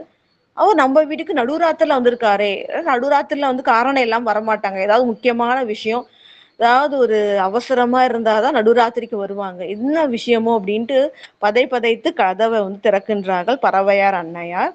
340வது பாடல். மண்ணும் உரிமை வன் தொண்டர் வாயில் தூதர் வாயிலிடை முன்னின்றாரை கண்டு இறஞ்சி முழுதும் உறங்கும் பொழுதின்கண் என்னை ஆளும் பெருமான் இங்கு எய்தி அருளினார் என்ன மின்னு மணிநூல் அணிமார்பீர் எய்த வேண்டிற்று என் என்றார். கதவை திறந்த உடனே என்ன சொல்றாங்க அப்படின்னு பாத்தீங்கன்னா, மண்ணும் உரிமை வன் தொண்டர், அதாவது எப்பொழுதும் உரிமை கொண்ட வன் தொண்டர். மண்ணும்னா நிலை பெற்றிருக்கின்ற உரிமை. ஏன்னா அவருக்கு இங்க மட்டும் தொண்டர் இல்லை, திருக்கைலாயத்திலே நம்ம சொன்னோம் பார்த்தோம், சுவாமிக்கு பூசுகின்ற திருநீற்றை கையில் ஏந்தி இருப்பார். இவர் கையில வச்சிருப்பாரு, சுவாமி வந்து அதை எடுத்து அள்ளி பூசிக்கொள்வார். சுவாமிக்கு தினம்தோறும் இவர் என்ன பண்ணுவார்னா சாத்துவதற்கு மாலைகள் சமைத்து கொடுப்பார். அப்ப அங்கேயும் அவர் வந்து தொண்டர் தான், இங்கேயும் தொண்டர் தான். அப்ப உரிமைக்குரிய, சுவாமிக்கு அன்பு செய்யக்கூடிய, தொண்டு செய்யக்கூடிய, அந்த எப்போதும் அந்த உரிமை இருக்கின்ற அந்த வன் தொண்டர் வாயில்னா அவருக்காக காரணமாக தூதராக சுவாமி வராரு. வாயில்னா காரணம். இப்போ சுந்தரமூர்த்தி நாயனாருக்காக, அவர் காரணமாக, அவருடைய துயரை தீர்ப்பதற்காக தூதர் வாயிலிடை, வாயில்னா இந்த அடுத்த வாயில் வந்து வாசல், உங்க வாசல் இடை முன் நின்றாரை. இப்போ சுந்தரமூர்த்தி நாயனார் காரணமாக தூதராக வந்த சிவபெருமான் வாயிலிடை வாசல் கிட்ட நிக்கிறாரு. அப்படி முன் நின்றாரை கண்டு இறஞ்சி, அப்படி சுவாமியை பார்த்துட்டு கண்டு வணங்குகின்றார்கள். இவங்களை பொறுத்தவரை அர்ச்சகர் தான் இருந்தாலும் சுவாமிக்கு திருமேனியை தீண்டி அர்ச்சிக்கிறோம் தொண்டர் இல்லையா, அப்ப வந்து வணங்குறாங்க. வணங்கிட்டு என்ன கேக்குறாங்கன்னா, முழுதும் உறங்கும் பொழுதின்கண் என்னை ஆளும் பெருமான் இங்கு எய்து அருளினார் என்ன. அதாவது என்ன யோசிக்கிறாங்க, மனசு என்ன நினைச்சுக்கிட்டே, முழுதும் உறங்கும் பொழுதின்கண், எல்லா உயிர்களும் உறங்குகின்ற அந்த நடு ராத்திரியில என்னை ஆளும் பெருமான். ஏன்னா அங்க வந்து இறைவனுக்கு ஏன் நம்ம வந்து அர்ச்சகர்களை சுவாமின்னு சொல்றோம், சுவாமி திருமேனியை தொட்டு பூஜிக்கிறாங்க. அது மட்டும் இல்லாம இந்த சுவாமிக்கு இந்த அபிஷேகம் எல்லாம் பண்றாங்க இல்லையா, அதெல்லாம் பார்த்தோம்னா நம்மளுடைய வினைகள் யாவும் கழியும். அதுதான் ரொம்ப முக்கியம். அதனாலதான் ஆலயம் தொழுவது சாலவும் நன்றுன்னு சொல்லுவாங்க. நம்ம சொன்ன மாதிரி தினந்தோறும் நம்ம என்ன பண்றோம், வினைகள் செய்து கொண்டே இருக்கின்றோம். அதோடைய பலனை இறைவன் திருவருளால் அனுபவித்து கொண்டே இருக்கின்றோம், இன்பமும் துன்பமும். அந்த வினைகள் நாசம் பண்ணாதான் நம்ம உய்ய முடியும் இல்லையா, இல்லைன்னா துன்பமும் இன்பத்தாலையும் அதிகமா துன்பம் தான். அப்ப என்ன ஆகும்னா அந்த வினைகள் நாசம் அடைவதற்கு இறைவனை சென்று தரிசிக்க வேண்டும். சிவஸ்தலங்கள்ல இருக்கிற சிவலிங்க மூர்த்தம், அந்த சதாசிவ மூர்த்தத்தை வணங்க வேண்டும், நம்முடைய வினைகள் எல்லாம் நாசம் அடையும். அதனாலதான் அப்ப அந்த சிவ வேதியர்கள் இருக்காங்கல்ல, தனக்கு அவங்க அந்த அபிஷேகம் ஆராதனைகள் பூஜைகள் செய்வதால அவர்களுக்கு மட்டும் நன்மை இல்லை, அதை பார்க்கிற அடியார் பெருமக்களுக்கு எல்லா மக்களுக்கும் நன்மை கிடைக்கும். அதனால அவர்கள் வணக்கத்திற்குரியவர்கள். நிறைய பேர் வந்து வேதியர்களை பிராமணர்கள்லாம் வந்து திட்டுவாங்க, தூஷிப்பாங்க, கொடிய சொற்களால் சொல்லுவாங்க. அது மிகப்பெரிய பாவம். இப்ப அவங்க செய்யலனாலும் அவங்க முன்னோர்கள் யாராவது சிவபூஜை செஞ்சிருப்பாங்க. அதனால வேதியர்களையோ வேதத்தையோ இழித்தும் பழித்தும் பேசுவது மிக கொடுமை, தவறே செய்யக்கூடாது. காரணம் என்ன அப்படின்னு பார்த்தா, அவர்கள் தனக்காக மட்டும் இல்லை, யாருக்கெல்லாம் பூஜை அந்த இறைவனுடைய அருளை நமக்கு பெற்று தருகின்றார்கள். சுவாமிக்கு அந்த அபிஷேகம் செய்யறதை நம்ம பார்க்கிறோம் இல்லையா, நம்ம வினைகள் எல்லாம் நாசம் அடைகின்றது, அதற்கு அருள் உதவி செய்கின்றார்கள். அதனாலதான் அவங்களுக்கு அந்த மரியாதை கொடுக்குறோம். அப்ப என்ன பண்றாங்கன்னா, என்னையாலும் பெருமான் இங்கு எய்தி அருளினார் என்ன, என்னை ஆளுகின்ற பெருமான் ஆகியவர் இந்த அர்ச்சகர் இங்கே எழுந்தருளினார் என்ன, இங்கே வந்திருக்காரேன்னு அதிசயப்பட்டு மின்னும் மணிநூல் அணிமார்பீர் எய்த வேண்டியற்று என் என்றார். இவங்க என்ன மனசுல நினைச்சிட்டு இவங்க எதுக்கு வந்தாங்களோ அப்படின்ற ஒரு அந்த ஐயம், அந்த சந்தேகத்தால என்ன கேக்குறாங்கன்னா, மின்னும் மணிநூல் அணிமார்பீர், மின்னுகின்ற அந்த முப்புரி நூல் அணிந்த ஐயா எய்த வேண்டிற்று என், எய்த வேண்டிற்று என்ன, நான் என்ன ஐயா செய்யணும், எந்த காரணம் பற்றி நீங்க வந்தீங்க அப்படின்ட்டு பறவையார் அன்னையார் கேட்கின்றார்கள். 341வது பாடல் ரொம்ப அற்புதமா இருக்கும். இப்ப பறவையாருக்கும் இறைவனுக்கும் இடையே நடந்த அந்த அருள் உரையாடல் ரொம்ப சிறப்பா இருக்கும். 341வது பாடல். கங்கை நீர் கறந்த வேணி கறந்தவர் அருளி செய்வார், நங்கை நீ மறாது செய்யின் நான் வந்தது உரைப்பது என்ன, அங்கையல் விழியினாரும் அதை நீர் அருளி செய்தால் இங்கு எனக்கு இசையுமாகில் இசையலாம் என்று சொல்லி. அதாவது சுவாமி வந்திருக்காரு, என்ன சொல்றாங்க அப்படின்னு சொன்னா, கங்கைய சுவாமி திருமுடியில கறந்தனா மறைச்சி வச்சிருக்காராம். ஏன்னா உமை அன்னைக்கு உலகம் உய்யும் பொருட்டு தான் கங்கையை சடைமுடியில தாங்கியிருக்காரு. இருந்தாலும் உமை அன்னைக்கு கோபம் வருமா அதை பார்த்தா, இன்னொரு பெண்ணை என்னதான் இருந்தாலும் இன்னொரு பெண்ணை முடியில தாங்கி இருக்கிறீங்களேன்னு சொல்லிட்டு கோவப்படுவாங்களாம். அதனால என்ன பண்ணுவாங்களாம், உமை அன்னைக்கு கோபம் வரக்கூடாதுன்னு அந்த கங்கையை சுவாமி மறைச்சி வச்சிருப்பாராம். கங்கை நீர் கறந்த வேணி, இப்போ கங்கையை கறந்தனா மறைச்சி வச்சிருக்கிற திருமுடி, வேணினா முடியை உடைய சிவபெருமான் கறந்தவர். இப்ப அந்த சடையையும் மறைச்சி வந்தாராம். ஏன்னா சடை இருந்தா சுவாமின்னு தெரிஞ்சிடும் இல்லையா. அப்ப முதல்ல சடையில கங்கையை மறைத்து வைத்திருந்த இறைவன் இப்போ அந்த சடையையும் மறைச்சி வச்ச ஒரு அர்ச்சகர் போல வந்திருக்காரு. அப்படி வந்த இறைவன் எதற்காக இந்த ஒரு அருட்குறிப்புன்னா, சீகேஎஸ் ரொம்ப அழகா சொல்லிருப்பாரு. சுவாமியே என்ன பண்ணாரு, கங்கைய உலக நன்மைக்காக மறைச்சி வச்சிருக்காரு, இன்னொரு பெண்ணை வைத்திருக்கிறாரு, அதனால சுந்தரமூர்த்தி நாயனார் செய்ததும் தவறு இல்லை அப்படின்ற ஒரு காரணத்துக்காக அப்படின்னு எழுதியிருக்காங்க. அதாவது என்னன்னா, உலக இயல்புப்படி பார்த்தா இன்னும் ஒரு மனைவி இருக்கும்போது இன்னொரு பெண்ணை திருமணம் செய்து கொள்வது தவறுதான். ஆனா இங்க என்ன ஆச்சுன்னா, திருக்கைலாயத்தில் இவர் 2 பெண்களை பார்த்து ஆசைப்படுகின்றார். இப்ப இந்த பிறவியில அந்த 2 பெண்களையும் திருமணம் செய்து கொண்டு ஆசை கழிந்தால்தான் அவர் திருப்பி திருக்கைலாயம் செல்ல முடியும். அந்த காரணத்தாலே இறைவன் திருவருளால் இது நிகழ்கின்றது. அப்ப கங்கையை கறந்து வைத்திருக்கின்ற அந்த சடைமுடியையும் கரைத்து வந்தவராகிய சிவபெருமான் அருளி செய்கிறார். சுவாமி என்ன சொல்றார் பாருங்க, நங்கை நீ மறாது செய்கின் நான் வந்தது உரைப்பது. சுவாமி எவ்வளவு சிறப்பா சொல்றாங்கன்னா, என்ன காரியத்துக்காக வந்தார் அப்படின்றத சொல்லல, முதலே ஒரு கண்டிஷன் போடுறாரு. நங்கை நீ மறாது செய்யின் நான் வந்தது உரைப்பது. நான் ஒரு விஷயம் சொல்லுவேன், அது நீ தட்டாம செய்ய வேணும் அப்படின்னு சொல்றாரு. முதல்ல என்ன சொல்றாரு, நான் சொல்ற விஷயத்த என்ன விஷயத்துக்காக வந்தோம், எதன்னு பொருட்டு வந்தோம்னு சொல்லல, ஆனா நான் சொல்வதை நீ தவறாமல் செய்ய வேண்டும் அப்படின்னு ஒரு கண்டிஷன் போடுறாரு. நங்கை நீ மறாது செய்யின் நான் உரைப்பது. நான் சொல்ல போறத நீ செய்யறன்னு சொன்னாதான் நான் என்னன்னே சொல்லுவேன் அப்படின்றார் சுவாமி. பாருங்க, நங்கை நீ மறாது செய்யின், நீ நங்கைனா பெண்களில் சிறந்தவளாகிய நீ மறாது செய்யின், நான் என்ன சொல்றனோ அதை மறாதுன்னா அதுக்கு மறுப்பு சொல்லாம நீ அதை செய்யறன்னு சொன்னா, எனக்கு வாக்குறுதி கொடுத்தா நான் வந்தது உரைப்பது, நான் என்ன எதற்காக வந்தேன்னு உனக்கு உரைப்பேன் அப்படின்றாரு. இவங்களுக்கு மேல பறவை அன்னையா சுவாமிக்கு மேல இவ்வளவு சிறப்பா சொல்றாங்க பாருங்க. இவர் கண்டிஷனே சொல்லல, நான் சொல்றதுக்கு நீ ஒத்துக்கணும், நீ உடன்படுவதாக சொன்னால் நான் என்ன விஷயம் சொல்றேன்னு சொல்ல அன்னை என்ன சொல்றாங்க பாருங்க. அங்கையல் விழியினாரும் அழகிய கயல் போன்ற கண்களை உடைய பறவையாரும். பாருங்க எவ்வளவு அழகு ஒவ்வொரு பாடலையும் சிறப்பா சொல்றாங்கன்னு.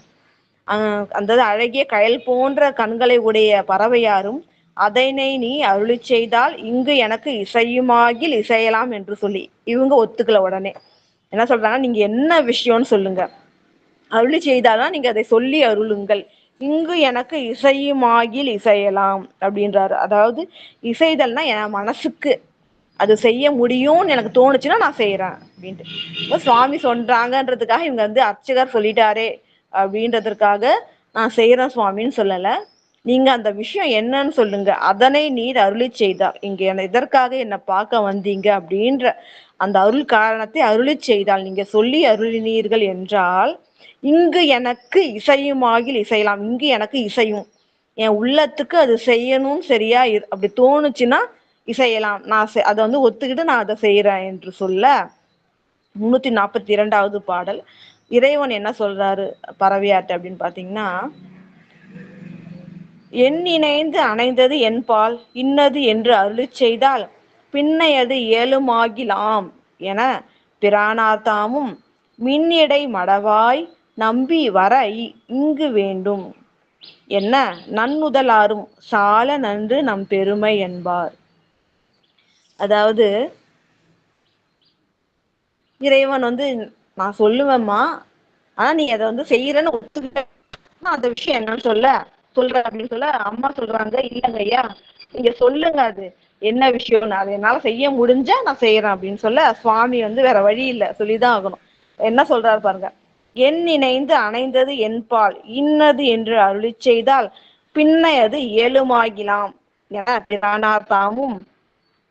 அதாவது என்ன நினைச்சு எதுக்காக அணைந்தது, என் வீட்டுக்கு வந்தீங்க, என்பால் அணைந்தது, அதாவது என்கிட்ட நீங்க வந்ததுக்காக என்ன நினைச்சு என்கிட்ட என்னோட வீட்டுக்கு வந்தீங்க.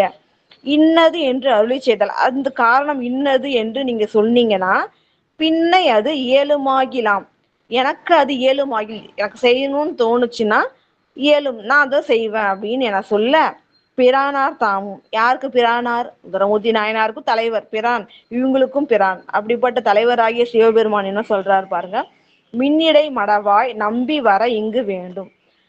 மின்னல் போன்ற இடையினை உடைய பெண்ணே நம்பி வர இங்கு வேண்டும். நம்பியாகிய சுந்தரமூர்த்தி நாயனார் பெருமான் இங்கே வரணும், இந்த வீட்டுக்கு வரணும் அப்படின்னு சுவாமி சொல்ல நன்னுதல் ஆறும்.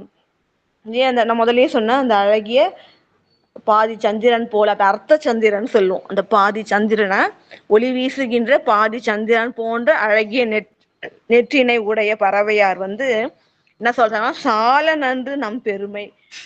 கிண்டலா சொல்லுவோம் இல்லையா, சால்னா ரொம்ப ரொம்ப நல்லா இருக்கிறது நீங்க சொல்றது, நம் பெருமைனா கிண்டலா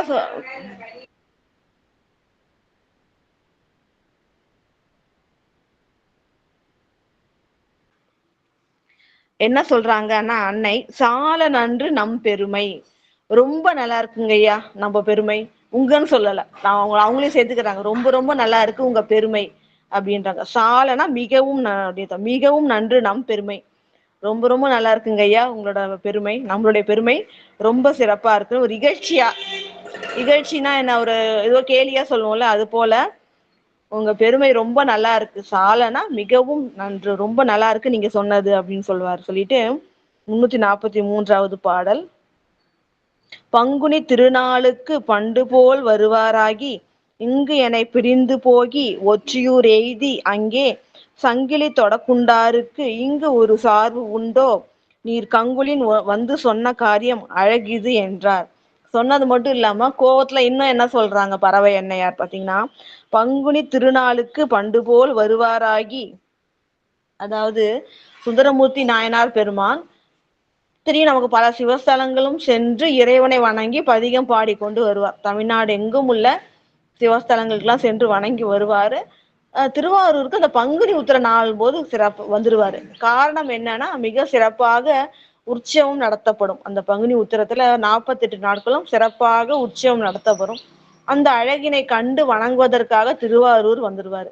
இப்ப இங்க என்ன சொல்றாங்க அப்படின்னா, அதுதான் வந்து நம்ம திருவொற்றியூர்ல இருக்கும் பொழுதும் இந்த நேரம் வரும் அவங்களுக்கு. நம்ம பார்த்திருக்கோம், அந்த தென்றலானது பொதிகை மலையிலிருந்து அந்த குளிர்ச்சியும் அந்த சந்தன மரங்களுடைய வாசனையும் எடுத்துட்டு வந்து திருமேனியில படும்போது ஞாபகம் வரும், ஆஹா இந்த நேரத்துல இந்த வசந்த உற்சவம் நடக்குமே, பங்குனி உத்திர திருவிழா நடக்குமே திருவாரூர்ல, நம்ம தவறாது இறைவனை வணங்குவோமே, இறைவனை பிரிந்திருக்கின்றோமேன்னு வருந்திதான் அவரு திருவொற்றியூரை நீங்கி திருவாரூருக்கு வருவாரு.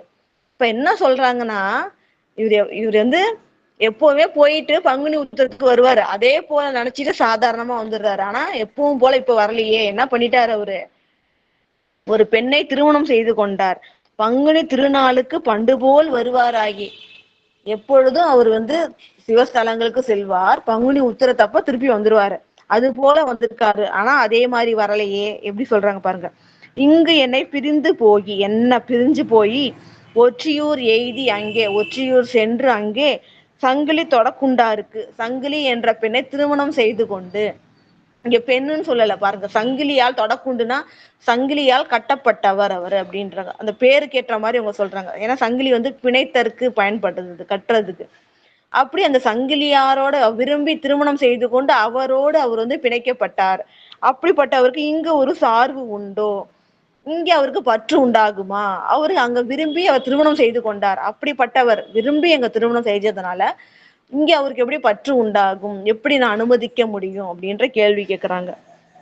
பங்குனி திருநாளுக்கு பண்டு போல் வருவாராகி, பழைய மாதிரி வந்திருக்காரே. ஆனா இவர் நடுவுல செய்த செய்கை என்ன?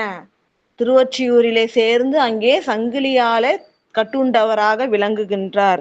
அவருக்கு இங்கு ஒரு சார்பு உண்டோ, இங்க அவருக்கு சாரத்தக்க சார்பு இருக்கா அப்படின்னு கேட்டு, நீர் கங்குலின்னு வந்து சொன்ன காரியம் அழகிது, நடுராத்திரில வந்து நீங்க சொன்ன காரியம் ரொம்ப நல்லா இருக்கு அப்படின்ட்டு ஒரு இகழ்ச்சியா சொல்றாங்க. அது அவர் செய்த குற்றங்களை சொல்லி, அப்படி குற்றம் செய்தவருக்காக நீங்க வந்து பேசுறது ரொம்ப நல்லா இருக்கு அப்படின்னு சொல்லிட்டு, அதுவும் நடுராத்திரில வந்து இந்த நேரத்துல நீர் கங்குலின் வந்து சொன்ன காரியம் அழகிது, ரொம்ப அழகான காரியத்தை நீங்க சொல்றீங்க அப்படின்னு சொன்ன. அடுத்தது நேரம் ஆயிடுச்சு. இப்படி வந்து பறவையார் அன்னையார் சொல்ல, இறைவன் வந்து அவர்களுடைய அந்த துன்பத்தை, அந்த கோபத்தை மாற்றினாரா, இல்ல இன்னும் வந்து என்ன உபாயம் செய்து பறவையாருடைய மனதை மாற்றினார் அப்படின்றது எல்லாமே வந்து, இது எல்லாமே இறைவனோட பெருங்கருணை, அடியார்கள் பால் உள்ள பெருங்கருணை. இது கேட்டு சிந்திக்கிறதே பெரும் பாக்கியம். இறைவன் திருவருளால அது வந்து சிந்திக்க கூடியது. இன்னும் வந்து இறைவன் பறவையார் பாலும் நம்பி ஆரூரர் பாலும் நிகழ்த்தி அருள் திருவிளையாடல்களை வரும் வாரங்களில் இறைவன் திருவருளால் சிந்தித்து அருள் பெறுவோம் என்று கூறி, கேட்டுக்கொண்டிருக்கின்ற புனிதர் பேரவை விதிமுறை உலகினில் விளங்கி வெல்கவே என வாழ்த்தி வணங்கி நிறைவு செய்கின்றேன். நன்றி, வணக்கம். ஓம் நம சிவாய. திருச்சிற்றம்பலம். பாடல் பாடுறீங்களாமா? வாழ்த்து பாடல் பாடிட்டுமா? நானே சிவாய நம. வான்முகில் வழாது பெய்க மழை வளம் சுரக்க, மன்னன் கோன்முறை அரசு செய்க குறைவிலாது உயிர்கள் வாழ்க, நான்மறை அறங்கள் போக நல்தவம் வேள்வி மல்க, மேன்மைக்குள் சைவ நீதி விளங்குக உலகமெல்லாம், மேன்மைக்குள் சைவ நீதி விளங்குக உலகமெல்லாம், ஆறிரு தடந்தோள் வாழ்க அருமுகம் வாழ்க வெற்பை, கூறு செய் தனிவேல் வாழ்க குக்குடம் வாழ்க செவ்வேல், ஏறிய அங்கை வாழ்க யானைத்தன் அணங்கு வாழ்க, மாறிலா வள்ளி வாழ்க வாழ்க சீரடியார் எல்லாம், மாறிலா வள்ளி வாழ்க வாழ்க சீரடியார் எல்லாம்.